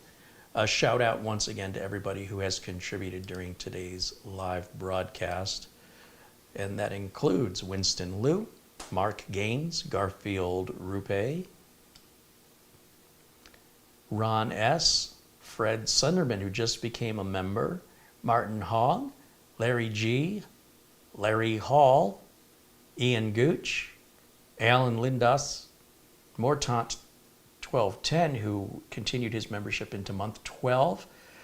OG Gaming continues his membership as well. Thank you guys, as does Bob R., who's also been a member for now 12 months.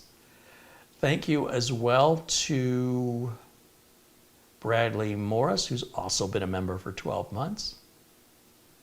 Boeing 757 pilot for your Super Chat contribution, as well as Nick Poverman, Peter Laycock, Colin Hunt, Dwayne Blackwelder, of course our good friend John Jack Wilson, and Avery Ramsdorf, as well as it's in here somewhere, Oystein, of course, watching us from Norway.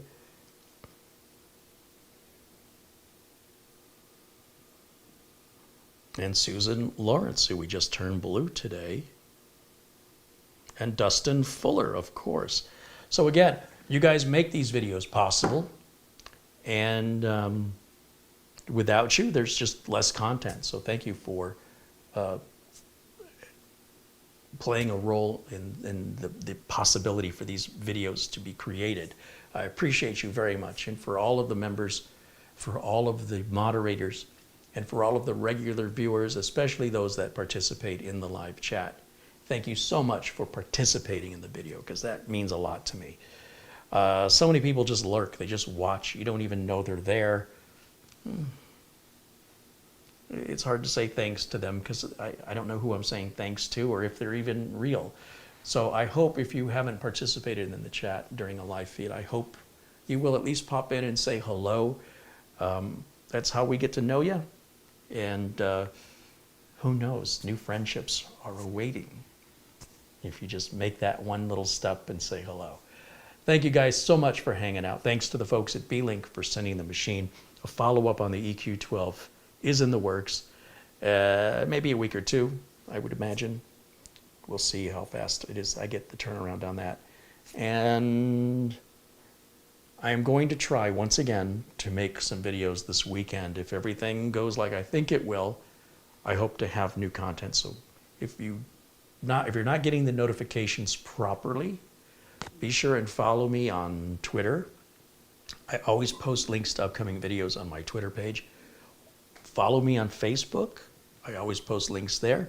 Now, there are some people who will say, I don't want to join Twitter and I don't want to join Facebook and I'm not getting my YouTube notifications. Okay, well, there's nothing more I can do for you. At that point, I don't know what to tell you. You can get a tablet or a phone and download the YouTube app. The notifications definitely work on smartphones and tablets. And beyond that, I don't know what to tell those people. You're just not going to get notifications. There's not going to be any way for me to communicate with you. So, I'm not getting paid by Facebook or Twitter to go there. It's just those are the platforms the bulk of people are at with regards to at least my audience. And I also post links to interesting stories and sales on my Twitter feed that I don't post anywhere else. And it doesn't cost you anything. So, but if for some reason or another you don't want to participate in Twitter, then please don't. But for those of you who do, it does exist. The links are in the video description below below the video, and the product link is also available in the video description below today's video. That will wrap it up for me for today, probably just in time, because it seems like I'm having a hard time finding words. I think it's time for me to eat something. And we'll see you all again very, very soon. Until next time, bye for now.